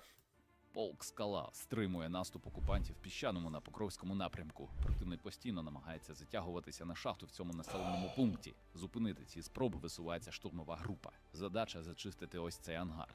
Ідуть танки і Бредлі, заводять групу впритул до противника. Відбувається висадка і одразу прямий контакт. На цих кадрах бачимо роботу штурмовиків. Їм вдалося зачистити ангар, знищити противника та закріпитися. Наші бійці знаходяться в цій частині будівлі. Тепер опів проблема. Наші хлопці тут сильно заважають їм накопичуватися на шахті. Їм треба повернути позицію. І вони починають штурмувати. Накати відбуваються кожен день. По одному, по двоє вони підходять з цього боку, заходять всередину, проходять по підземному проходу, накопичуються тут, і потім намагаються штурмувати наших хлопців. І ось накат. До ангару наближається окупант. Отримує чергу, потім його добиває FPV. Okay. Ще один біг. I was under the impression this had additional footage to the one we watched earlier. So far it's looking like the same footage. Тут штурмують двоє, але наші хлопці не дають їм зайти в ангар. Відбувається контакт, видно, як штурмовики цинкують з автоматів і не дають противнику пересуватися. Таким чином вони затримують цих двох бійців на одному місці і дають час для підготовки засобів ураження. І ось починає прилітати. Після першого ураження один окупант 300, другий, напевно, теж, але у нього вистачає здоров'я тупо звалити. Він кидає свого і тікає. Знищуємо того, що лишився. Барселона. Ось іще двоє лізуть. Влучання FPV кладе одного на землю. Наші штурмовики отримують команду працювати. Боєць виходить із автомата, знищує піка. Штурми наших позицій не припиняються. Ось іще один знищений. І знову накат. Двійка зайшла в ангар. Стояли щось, роздивлялися, наш хлопець виходить. Вогонь і ще один знищений. Тепер накат з іншого боку. Один пікер заліг, веде вогонь, потім переміщується і ловить кулю. Його другий номер Still, this is amazing. A full, штурмували і зверху. you know, basically surrounded, only having one area of attack. You know, even being attacked from the roof. Стріляє з РПГ. І знову накат. Окупанти йдуть буквально по своїх трупах. Видно, кого хлопці накрошили раніше. І знову наші бачать момент, дають команду, штурмовик виходить і Пітер 200. Наші відбивають черговий накат. Їх штурмують вже кілька днів поспіль. Бій на шахті Піщаному триває.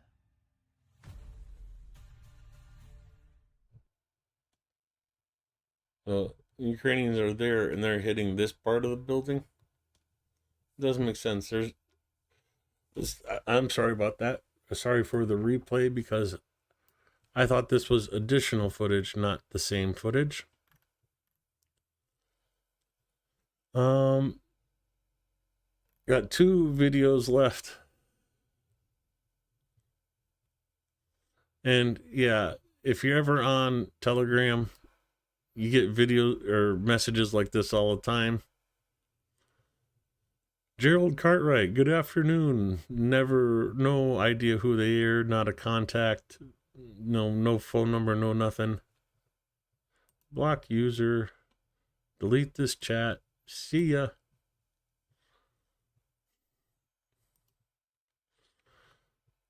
So here is video from K2. Where the K2 pilots helped the Russians use the barbecue tank for its intended purpose.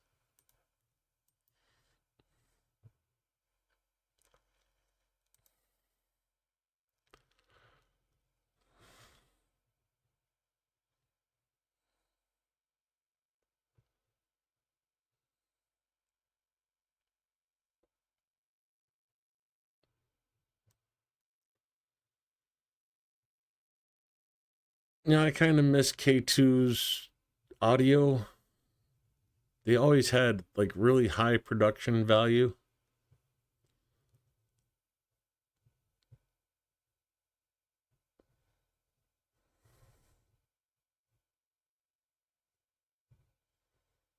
Oh, let's go back and check. So, just smoldering, give it some air. Nice little flare up at the back. When your barbecue starts doing that, you need a little spray bottle.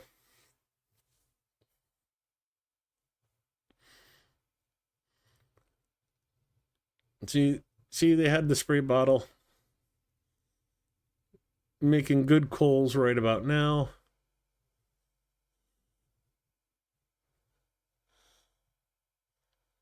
And you see the cockroaches abandoning ship.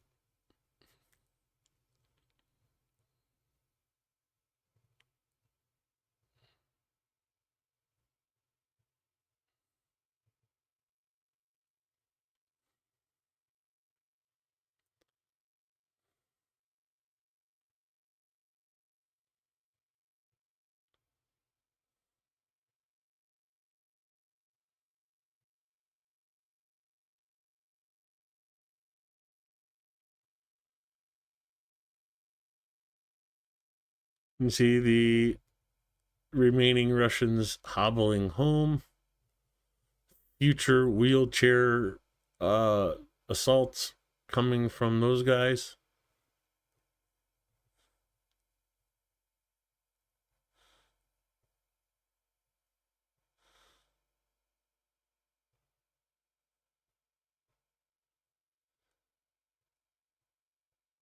I recognize this area from so many of the K2's videos. And I see the refinery in the background there. No, I wasn't calling you Siri. Shush.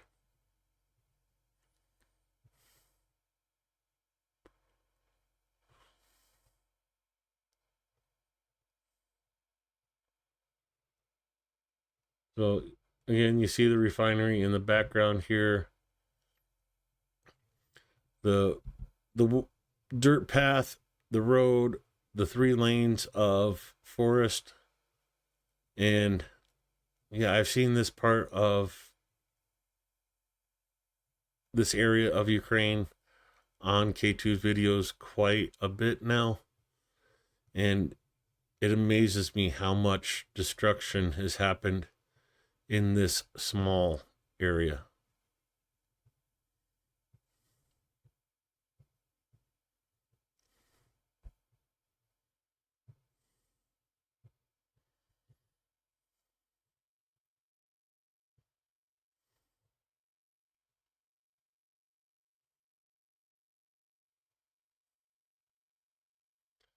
Yeah, this is why thermal imaging is so important. You see the bright here, the bright there.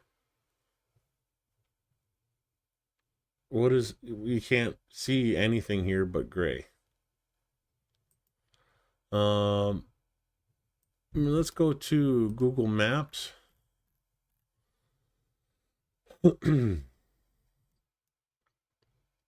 Head over to Sudervisk area. Toretsk, Sudervisk. Here's the oil refinery. Here's that little curve and the railroad in the turn off here. You see one line of trees, two lines of trees, and then the wider line of trees, the main road, and then the dirt road.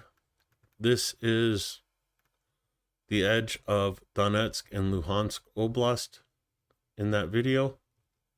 And literally that's the cutoff line. It just amazes me that that's,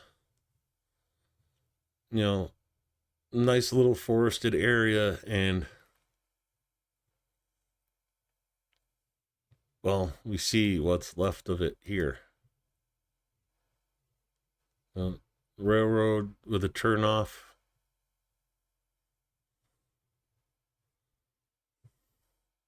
And the railroad with a turnoff. Thick line, thin line around the road.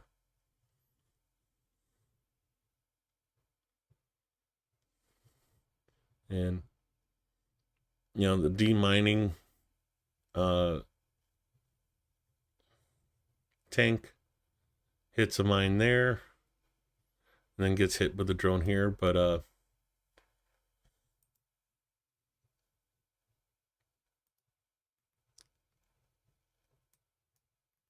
so yeah, it's,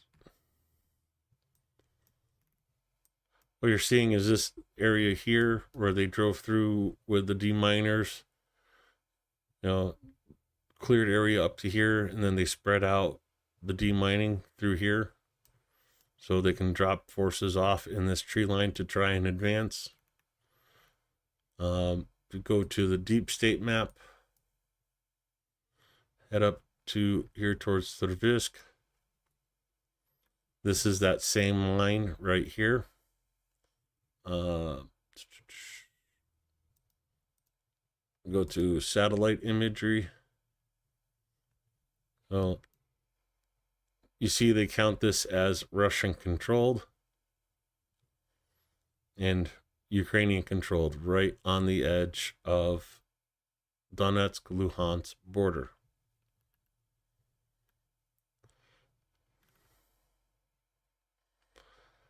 This area has been, well, it pretty much has not moved since early in the fighting.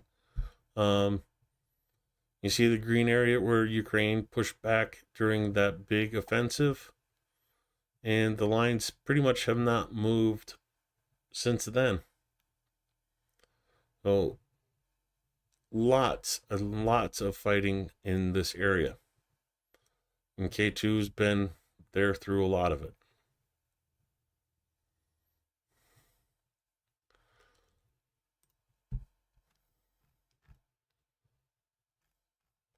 Where's that picture there? Let's have that as a background for a little bit, as I want to show you an interesting little video from the guys.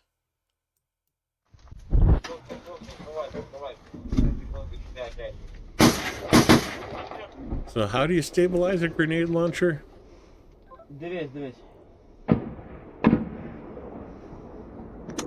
And check out what's in his backpack.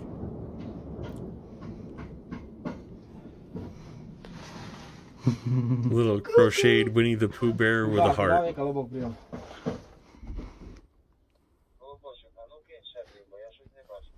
Давай, клади.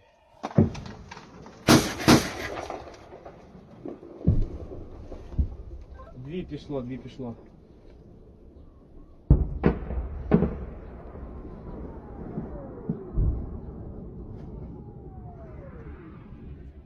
So what he's doing is firing 2 grenades, radioing for correction.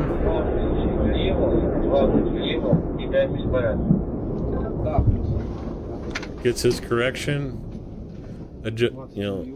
adjusts, locks it in. Guy's still standing on it so it doesn't move, so the correction's good. Fires the next 2. Waits for his adjustments on the radio.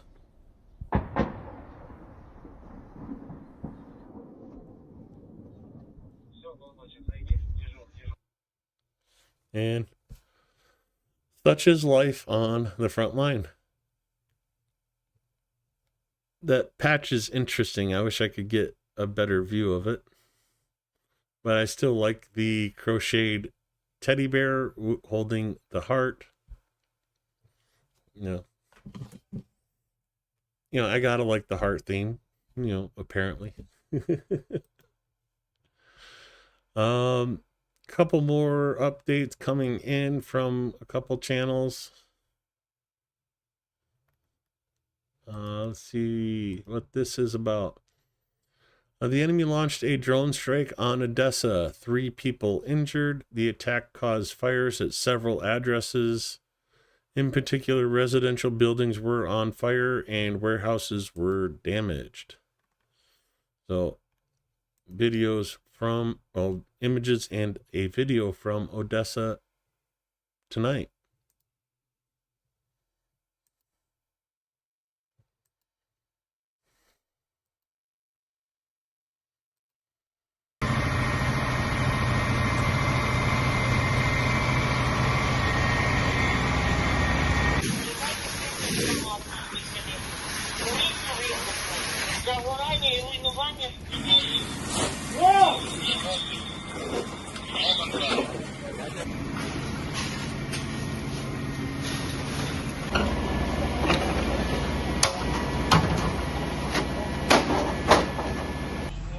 Oh, I just saw Go With The Flow heading out for the night.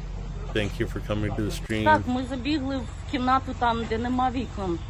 У нас одна кімната без вікон. І ми туди забігли, і слава тобі, Господі, ми живі.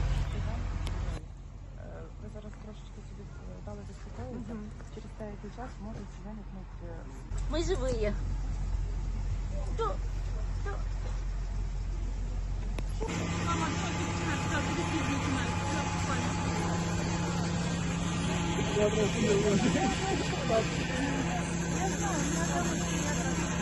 Це ваш будинок, так?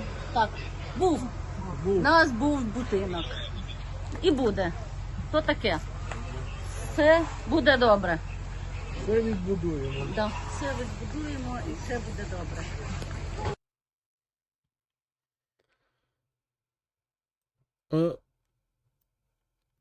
Unfortunately, that is Odessa tonight. Ukrainian boxer, multiple champion and prize winner of all Ukrainian and international tournaments. Among students from Ternopil, joined Special Operation Forces in the fall of 2024. Unfortunately, he was killed on April 9th while performing a combat mission near Oleksivka in Sumy. 28 years old. Another life cut way, way too short.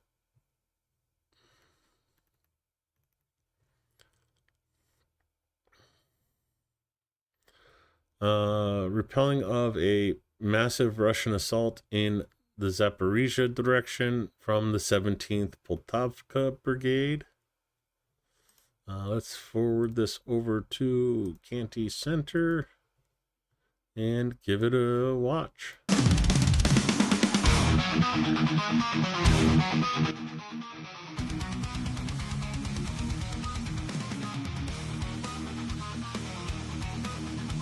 Oh, I've never actually talked about the Eastern Bloc toilet paper, have I?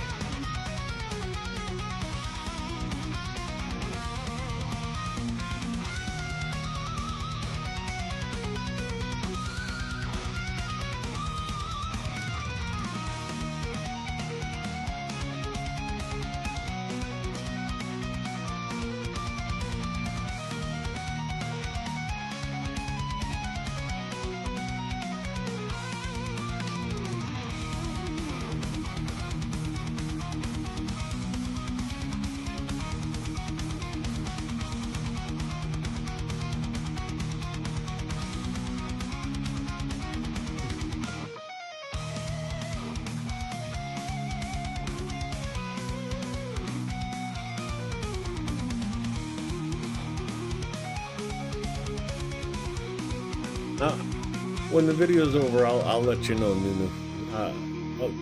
Well, you know what I'm gonna talk about, but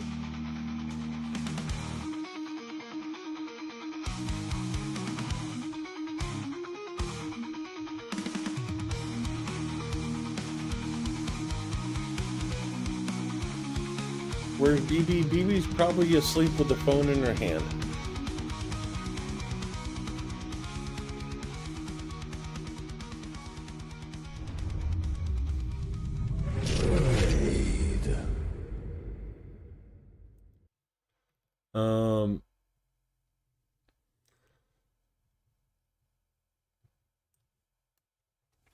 The best way I can describe the cheap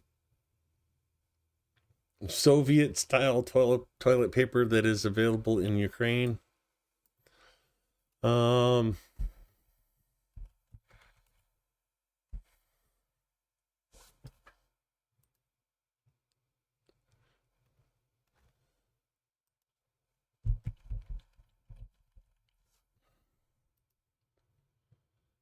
No, yeah, this stuff right here. You know, this stuff that you hang up for parties to decorate. Let's go to images so I can.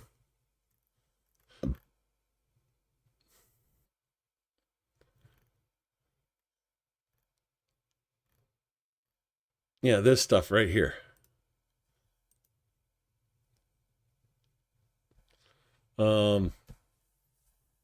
This is essentially the cheap toilet paper in Ukraine. That's what it's called, crepe paper. Yeah, okay.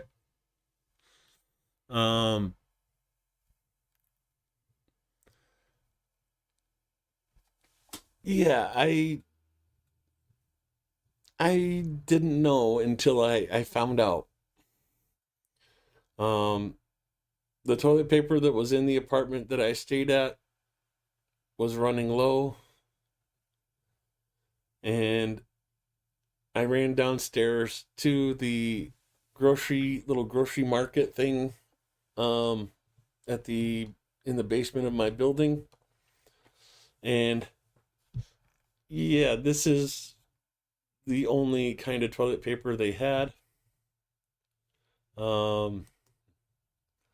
Here, let's do.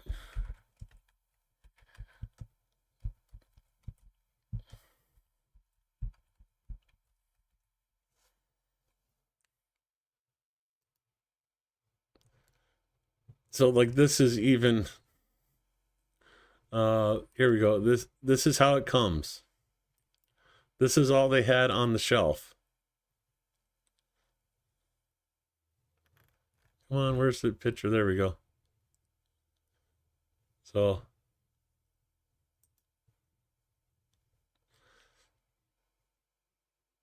it nicely wrapped up.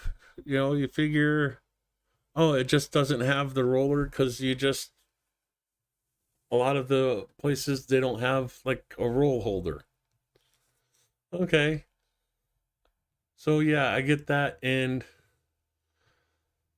my first thought when I opened it up and went to go wipe was, isn't this the stuff we use to hang at parties?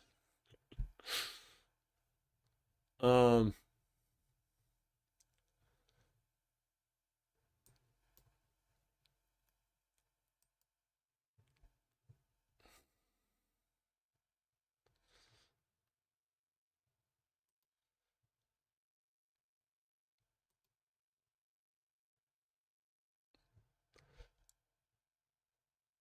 and yeah, I mean, it is cheap toilet paper.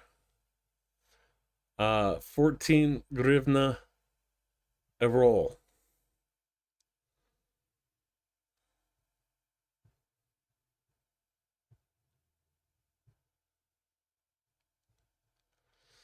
Yeah, I've experienced that too but I mean, this stuff is tough. It's not, your fingers aren't going to go through it, but it feels like you're wiping with sandpaper. Um, Needless to say, the next day I went to a larger store and found real toilet paper. But yeah, when you're talking, I think I paid 9 hryvnia for the roll I got, but it was literally the only option in that store. Um, and oh yeah, if you go to and visit Ukraine, yes, buy your own toilet paper and bring a roll with you. Because running out of toilet paper is not the worst thing that can happen to you in some of the public toilets. You think this is bad? Yeah. Like, you can sit there and see, just picture yourself getting splinters from the toilet paper in some of the public restrooms.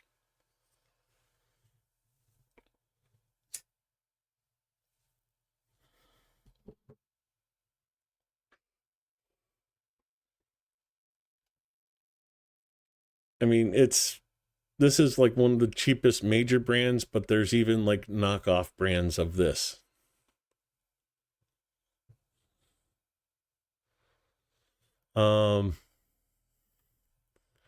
I think I ended up paying 65 hryvnia for a 4-pack of bamboo toilet paper, because that's what the store had that actually looked like, normal American toilet paper. I'll even show you the store I went to. If I could. Here we go.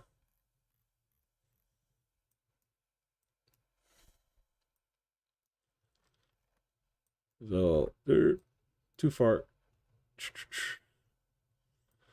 So yeah, I was staying in this building here. Good to see the air alerts have ended.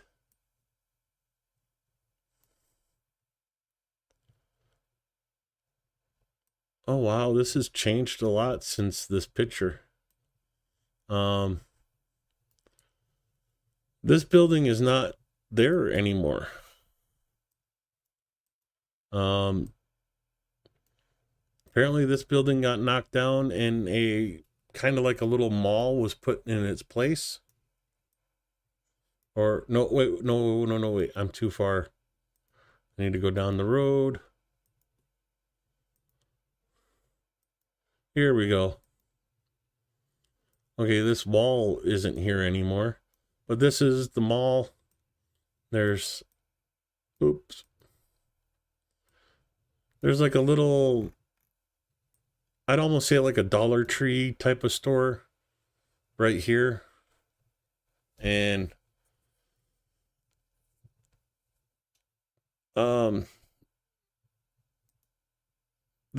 I got a chef's knife in there. Let's see if we can get a better view, because like I said, this wall's not there anymore. But like right through here is a bigger grocery store.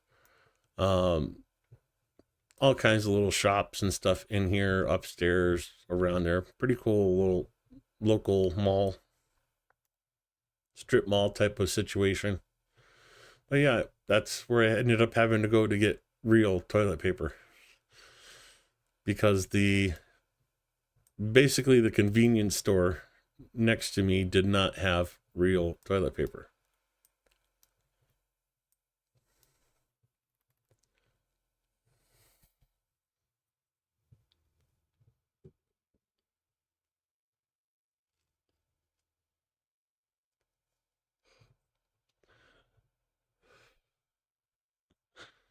Um,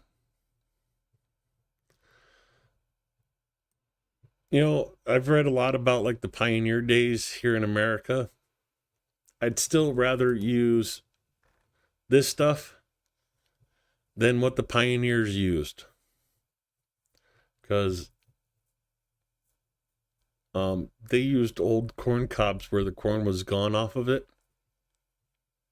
and that just does not look pleasant.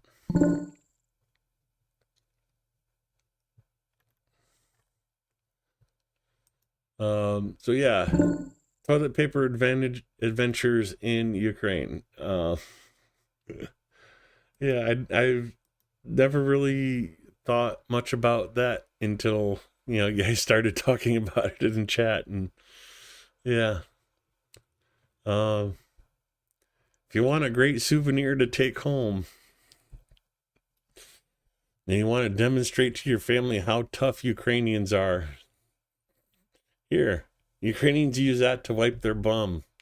Let's see how you do.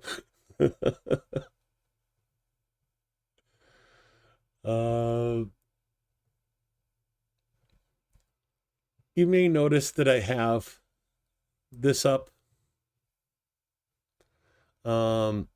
There's a reason. I'm a fan of Johnny FD. I used to watch Bald and Bankrupt when he went and looked at the mosaics in Ukraine. And one time he met up with Johnny FD, and I was watching him. Led to me watching other people. This was before the invasion started. Well, Johnny FD is looking for an apartment, a second apartment in Ukraine, in Kyiv. And this apartment is in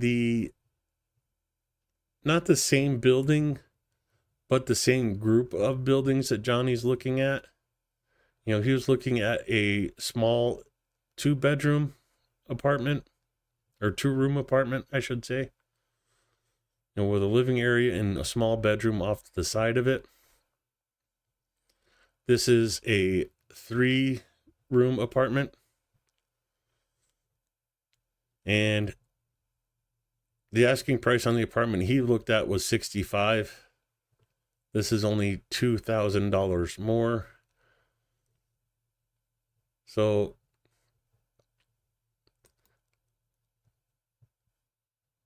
kitchen's not as nice. Needs a little more work than the other one. But essentially it's the same layout. You're looking into the apartment with a balcony behind you here.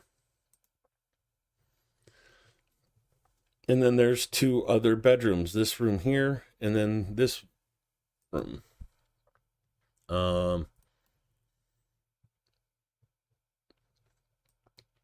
It becomes more self-explanatory in the overview. Okay, the one Johnny looked at had a stand-up shower. This one has a bathtub, but sometimes it's nice to sit and soak in the tub. So basically, the one Johnny looked at, the entrance was here, just like this one. You had the bathroom, the walkway into the kitchen, the living room with the balcony, and then this room with a closet back here. The difference here is instead of a huge closet across the whole back of the room, there's a little entryway and you get a second bedroom, both with smaller closets. He asked if he should buy that place, and he said he put an offer of like 55 on the other place, and if you could get it for 55, sure, that's worth it. But if they come back with 65, this is the place I'd recommend for Johnny. Literally the next building over from the one he looked at. The other big difference is the one he looked at was on the 3rd floor. This one's on the 4th. But literally the same set of buildings.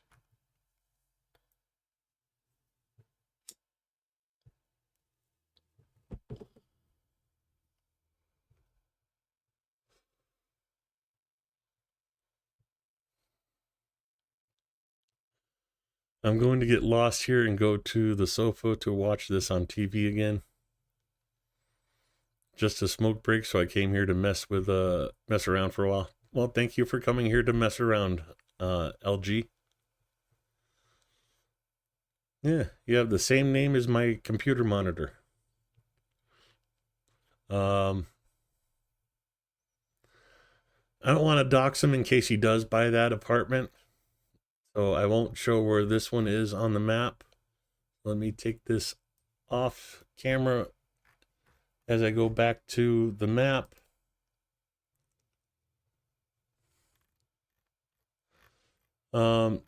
If you know anything about Kiev, you realize where he is anyways, but yeah.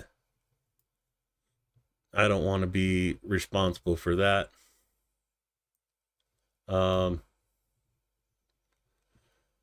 This is the area I stayed in. Literally this building right here. For some reason, Johnny wants to be like right on top of a metro station. And it gets really expensive being right next to metro stations. You know, 148,000, 255, 390, 132. Where if you just go a little bit ways away from the metro station, you know, instead of a 2 to 3 minute walk, maybe an 8 to 10 minute walk, you get places like this for 52. That's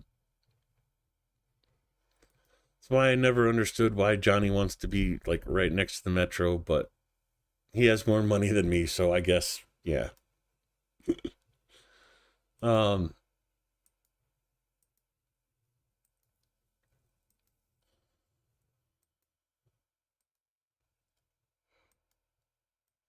Pretty decent place, but I like the wood paneling on the balcony.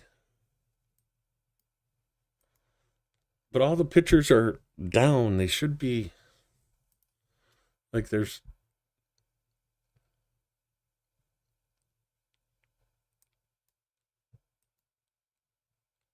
show the whole room, not just like the lower part of it. But I like that tiling in the kitchen. That's one thing I don't understand is the washing machine in the kitchen.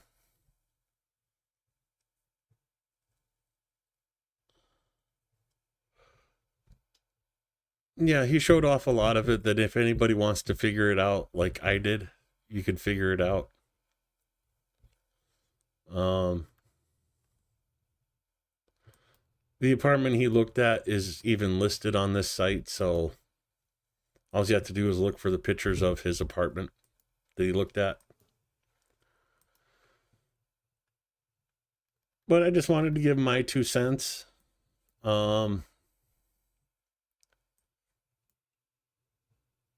Me personally, I loved being in this area.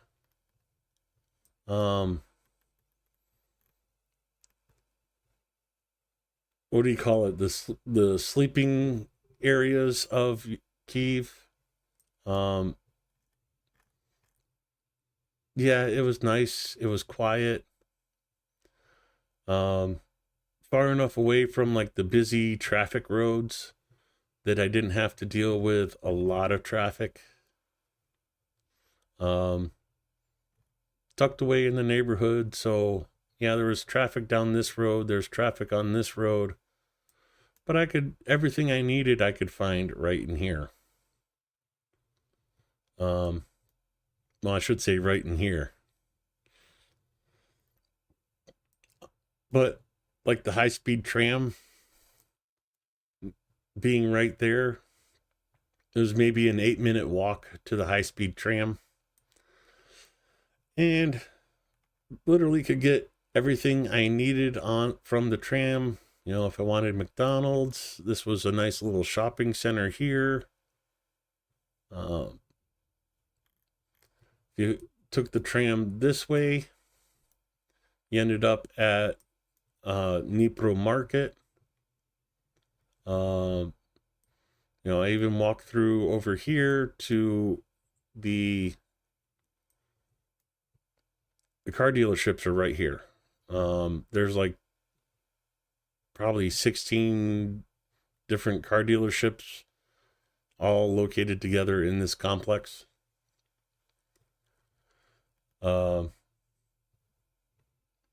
Let's see if I can, let's go to,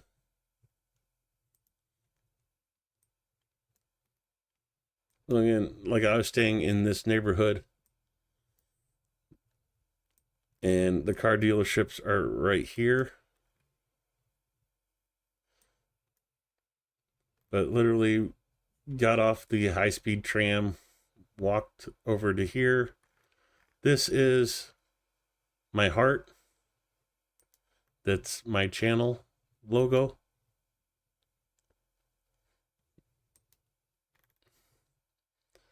This was what it was like before the Russian shell or Shahid or whatever it was hit here. And then as they fixed the damage from the explosion, they put this in. And yeah, that's where my heart is. Literally right there in Ukraine. But I did a little short video from this little break in the walking underneath the roads. And I mean, yeah, you definitely noisy, but it was like a little cool little hidden area to, you know, if you had a little bit more trees, some shade in there, it would be like a great place to have a picnic or something. It's kind of funny. But yeah, here's all the car dealerships. Let's give you an idea. No, that's not the one I want.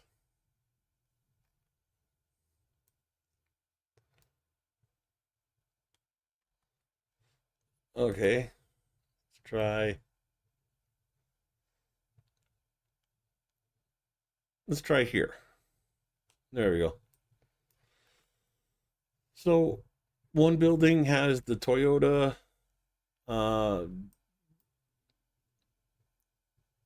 different one, Opals like right here. There's all different kinds. Vidi, like I said, a whole bunch of different types of dealerships right in here.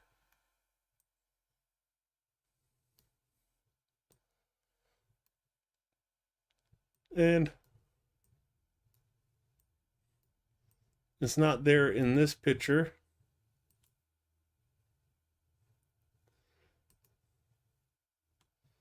But that is, this right here is where my heart is.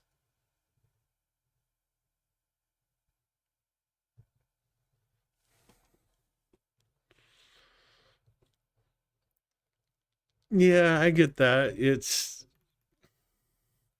I mean, it's the metro lets you get across the city fairly quickly.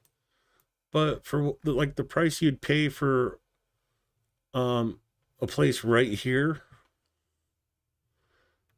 you might as well just go and buy a place in here. And let me get rid of some of these others. Go back to Dimbria. So, go here and look at the red line right by here. 96. There's multiples in this buildings. So 96, 93, and these are unfinished apartments, unfurnished. Oh, here's one that's finished and furnished for 105, 99.9, 270, 155, 93 unfinished. And that's to be next to the metro, literally 3-minute walk, possibly. Yeah, for that price. Here, let me go right next to Krashatik.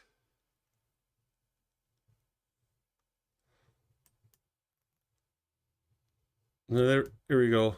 A street off Krashatik. 160. Here is kind of a interesting setup because Krashatik metro station, and you're right by Independence Square. Yeah, so you see prices jump up massively. But you're not too far from the metro, but you're right next to downtown. Churchenko Park, right next to the Trona, the Opera House.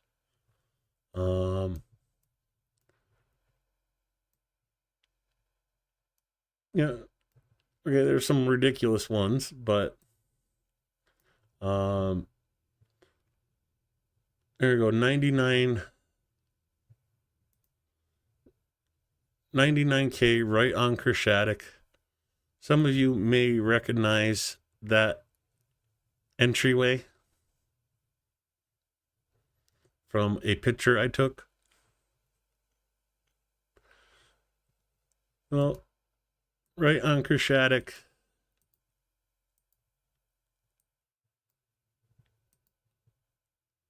There we go. Where's the entrance? So, okay, this is the entrance. The bathtub, the toilet, kitchen, one room, one bedroom, 2 bedrooms. So two kimiata. 199, or excuse me, not even 199, 99, right on Independence Square. I believe this is even right above a restaurant called Mafia. Let's see. So, yeah, right next to the bus stop. So, bus stop, this building here.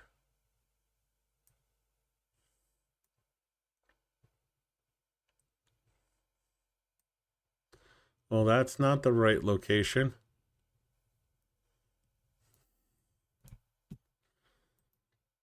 Okay, so let's try a different one. Let's go here.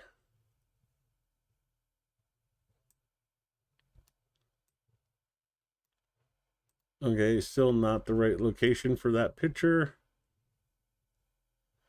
Let's go for the street view.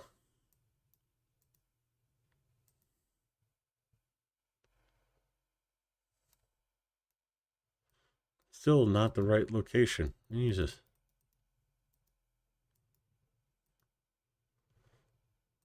Okay, let's try something different. Oh, because I'm not in the right spot. So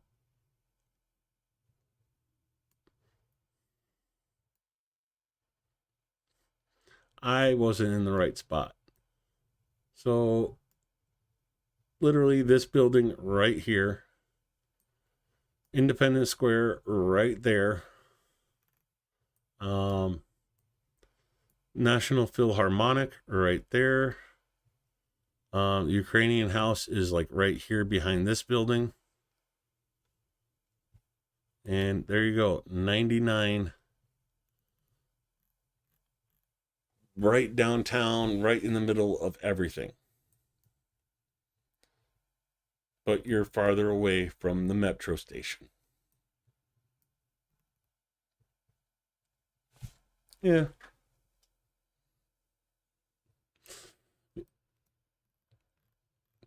But, you know, see, in my little sleepy area, the bus stop's right there.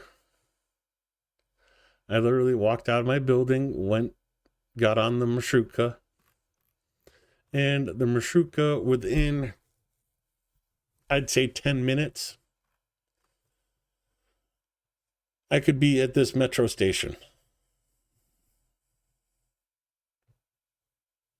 And then be anywhere in the city, taking the metro down here to do one of the crossovers from the red line to the green or the blue. And be pretty much anywhere in the city. If I was just going downtown, I could hop on the high-speed tramway, and the high-speed tramway drops you off right here. And, you know, right next to the train station. Hop on the red line. Oh, darn. Never even needed a car while I was in Kyiv. Their transit system is amazing compared to transit systems in the US. The only other area I would consider moving into in Kyiv would be down here. But it's way beyond my price range. This is a beautiful, beautiful area right next to the botanical gardens and everything else. It's amazing. But yeah, this is where I'd like to be. I'd say even like this entire area is where I'd prefer. You know, even here, the old, I shouldn't say old, well, yeah, the old tramway runs right down this road.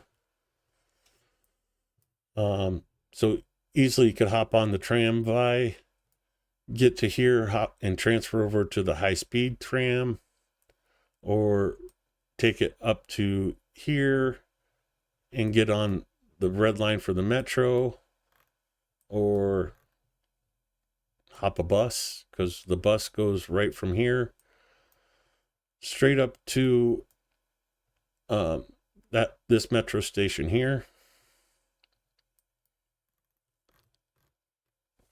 Yeah, it's just I don't know. I like this little area of Kyiv more than the others I visited.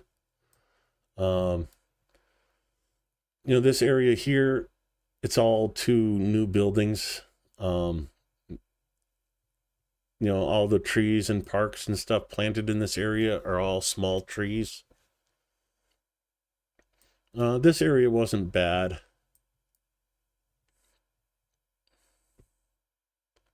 Oh, wait.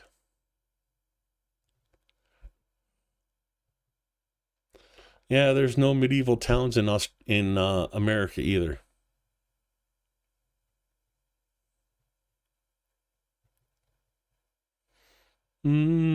Overlooking the bridge. from here in Podil.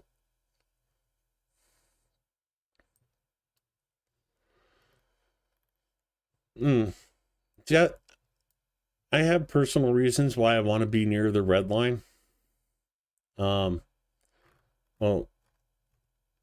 like I said, I stayed in this building. One of my friends lives in that building. Another one lives in this building. And another one lives in this building. One of my other friends is over here, or not that one, the Trona is over here. Arsenalna.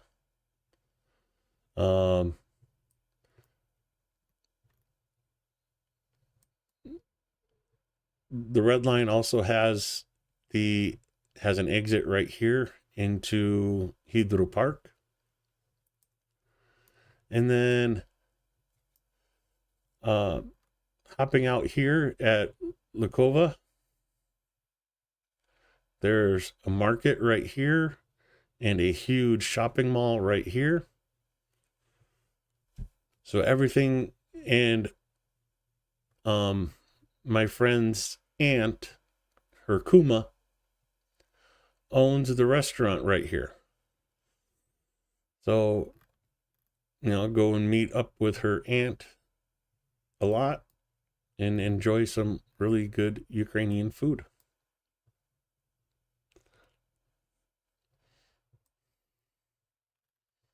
It's also, let's see, flows down left bank. There's a running joke of people in Kyiv that the left bank of Kyiv is not real Kyiv. If you're a real Kievnian, you have to be on the right bank.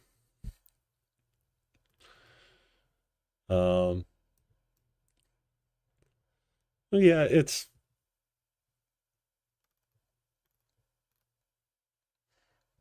but I mean, if I was on the left bank, yeah, I'd want to be near the red line. Green line, I don't know. This area down here is kind of interesting. Let me show you.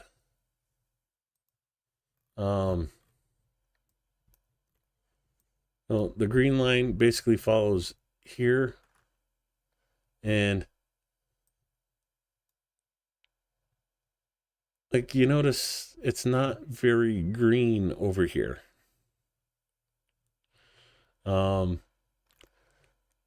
It's just like all new developments, but you have the private houses over here, and some of these are pretty cool. So when you see like private houses getting damaged, it's usually this area they're talking about.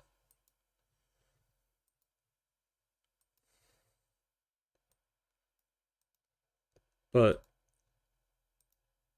it's like the small village houses in the outside of Kyiv but you're inside Kyiv.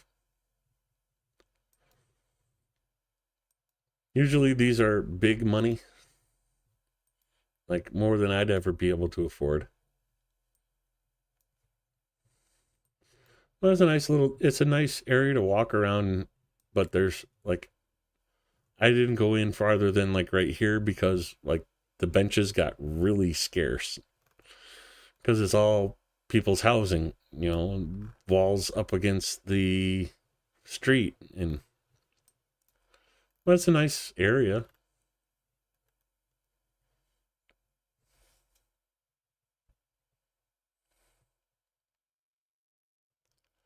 Let me catch up with chat. So,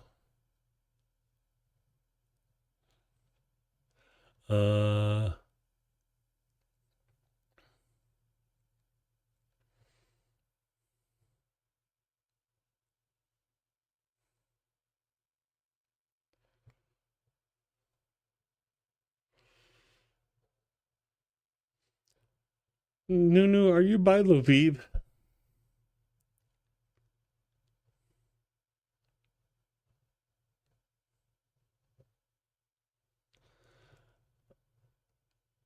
You can buy stuff in Crimea now, but I'd make sure that you're buying from somebody that owned it when it was in Ukraine rather than some Russian that stole the apartment or the building.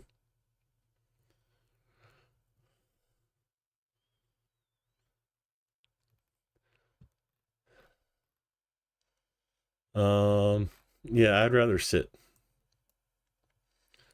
If I was going to move into Crimea, I'd want to be in this area. I'll show you why.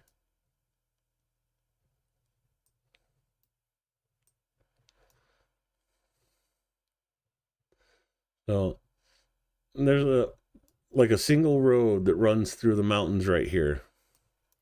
And you have all these little villages right down this valley. And then out into the northern plains. But behind you, you got this.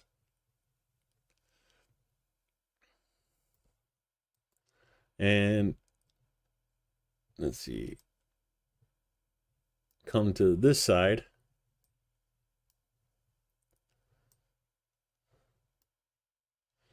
And right down there is the Black Sea. Nice green space below. High desert up here on the hilltops. And then, of course, you can get to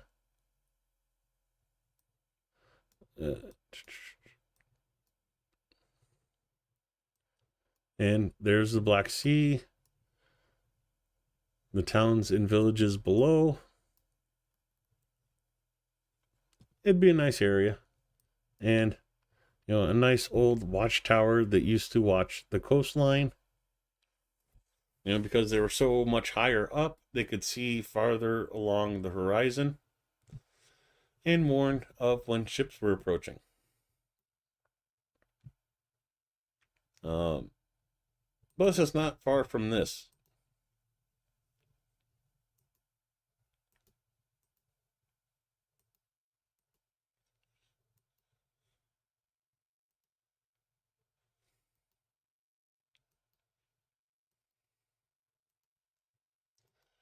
But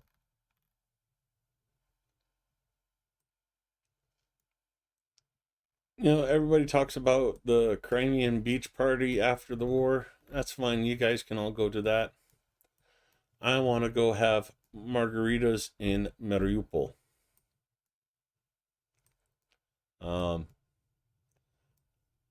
Before the war,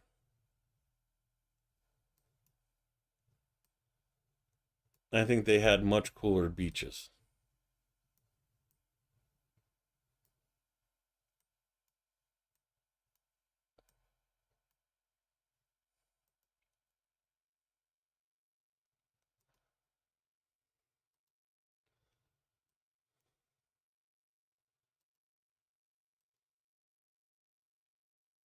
Well, not as big of a beach.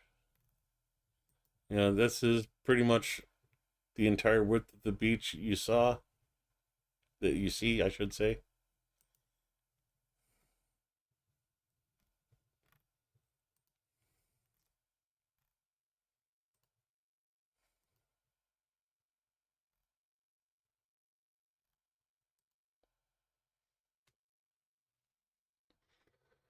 And these pictures are from August of 2020. So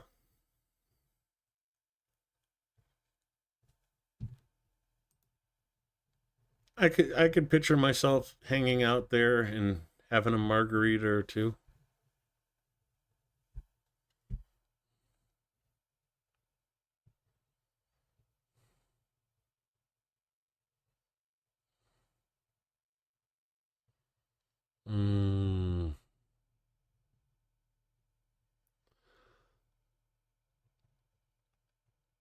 Yeah, unfortunately, we have lost a few people from the community.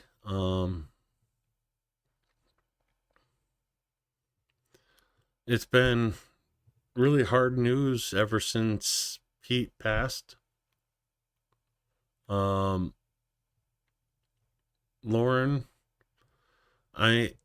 one person I am worried about is iBlue. I haven't seen him around in a while. So if you see iBlue, tell him I said hi. And he needs to check in.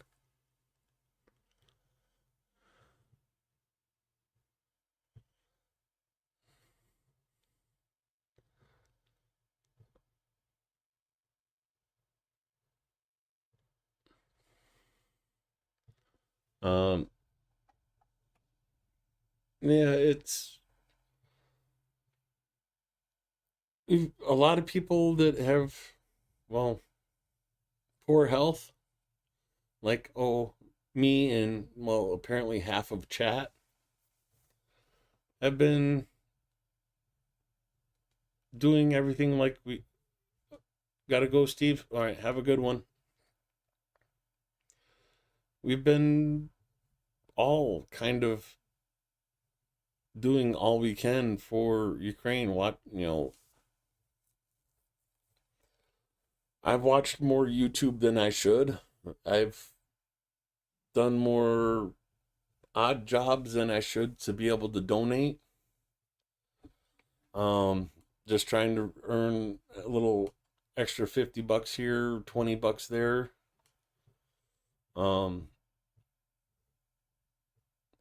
At least doing oil changes, I'm laying on my back, sliding underneath a truck instead of, walking around.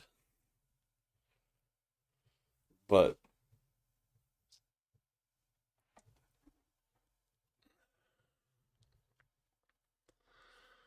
yeah, a lot of us are pushing ourselves past the point we should. And it's, 3 years takes a toll.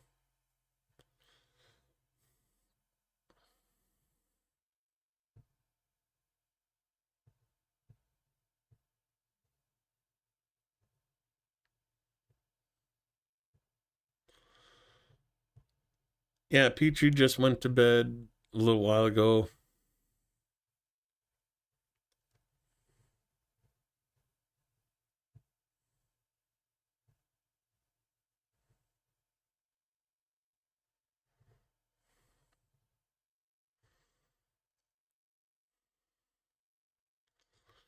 They're just scouting ahead to make sure everything's clear for us. That's, we'll be joining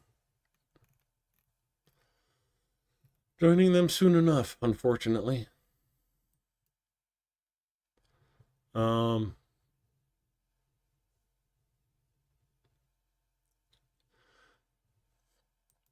Got 3 minutes left. Let's take a quick look at houses. So, like in this little private area, you see the price of these houses. They're an amazing little neighborhood there. But I'm gonna I'm gonna search for me. So I'm gonna select brick. I'm going to drop the price down to what I can afford.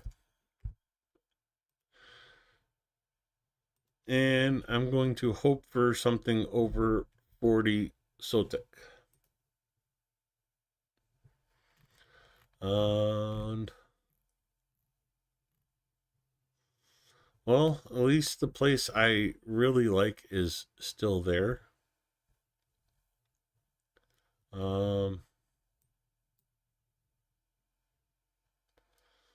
Like the one I fell in love with in this area is gone. Somebody snagged that one up quick. It was a nice place. Right about here. Looking for new No, no, no, no, no, no, no, no, no,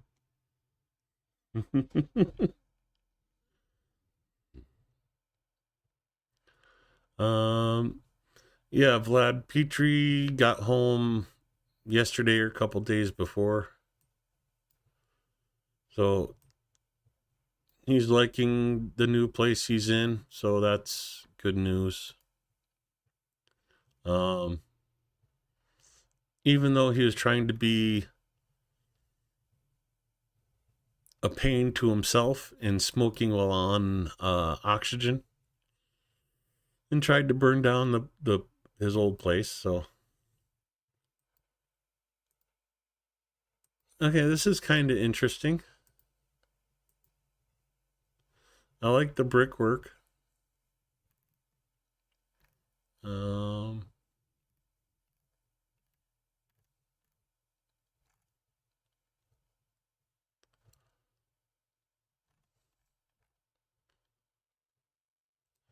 Metal roof is always a bonus. I like having a metal roof.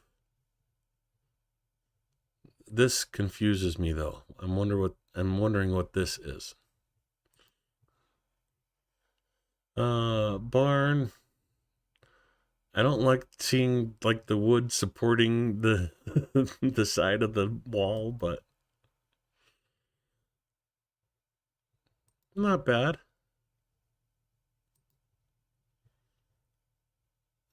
Has potential.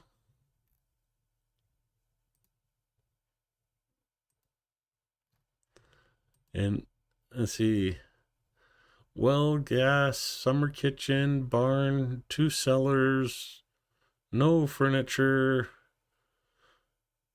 well, and a toilet outside. So, yeah, unfortunately, I don't see anything new on the map for me.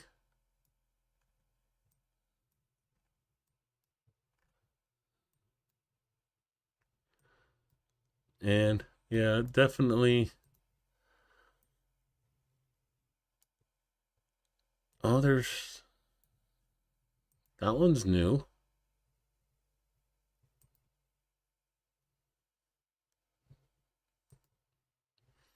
That is a postage stamp of a building, though.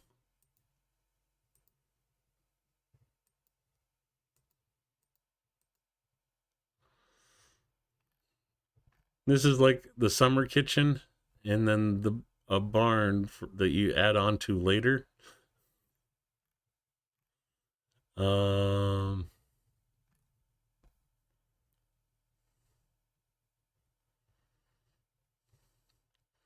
Yeah, this isn't even for Sotek. What? That one shouldn't be coming up. That's why that one's new.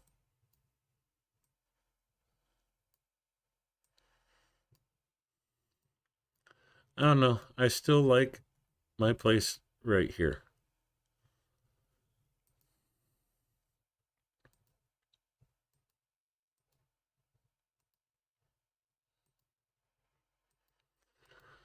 Yeah, it needs some work, needs some love, needs some care. Hopefully it will still be available and I can take a look at it when I get to Ukraine this fall. With that, let's do one final update on the Easter Sankey fundraiser. Me and Chungus, with your help and support, have raised €7,082.26. For today's donations, thank you, Anonymous. Shoot, I know who that is. I just can't remember the name right now. Let me scroll through chat, see if they're still talking.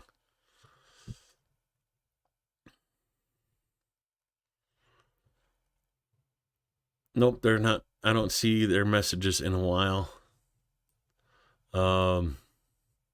Haji. So the Anonymous with the Return the Children is Haji. Steve Sane, Kathy Sumner twice. Thank you guys for donating. And just a little bit of a tingle still left on the tongue from the horseradish. A big burning sensation back here where like some horseradish is stuck behind my tonsils. 103,000 euros on the total fundraiser. Ukraine Matters, Succumimus, Shills, Mercado Media, Rick the Ukrainian, pushing us all down to 6th place. So, Silicon Curtain, ATP Geopolitics, War Translated, Tanya Fiona, Baby Yaga, Baba Yaga Fella, Soy Pill, PSO1, Phil Ipner with On the Edge, Rudy Acosta Jr. with Rudy Reacts, Laser Pig, and Eric, all putting up and trying to raise funds for these cars for ZCU.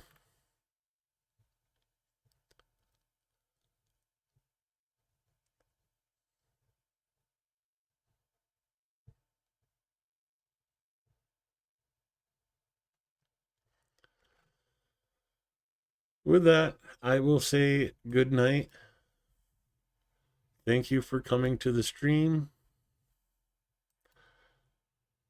Thank you for hitting the like. Thank you for hitting subscribe. But most importantly, thank you for supporting Ukraine. Have a good night and stay safe, everybody.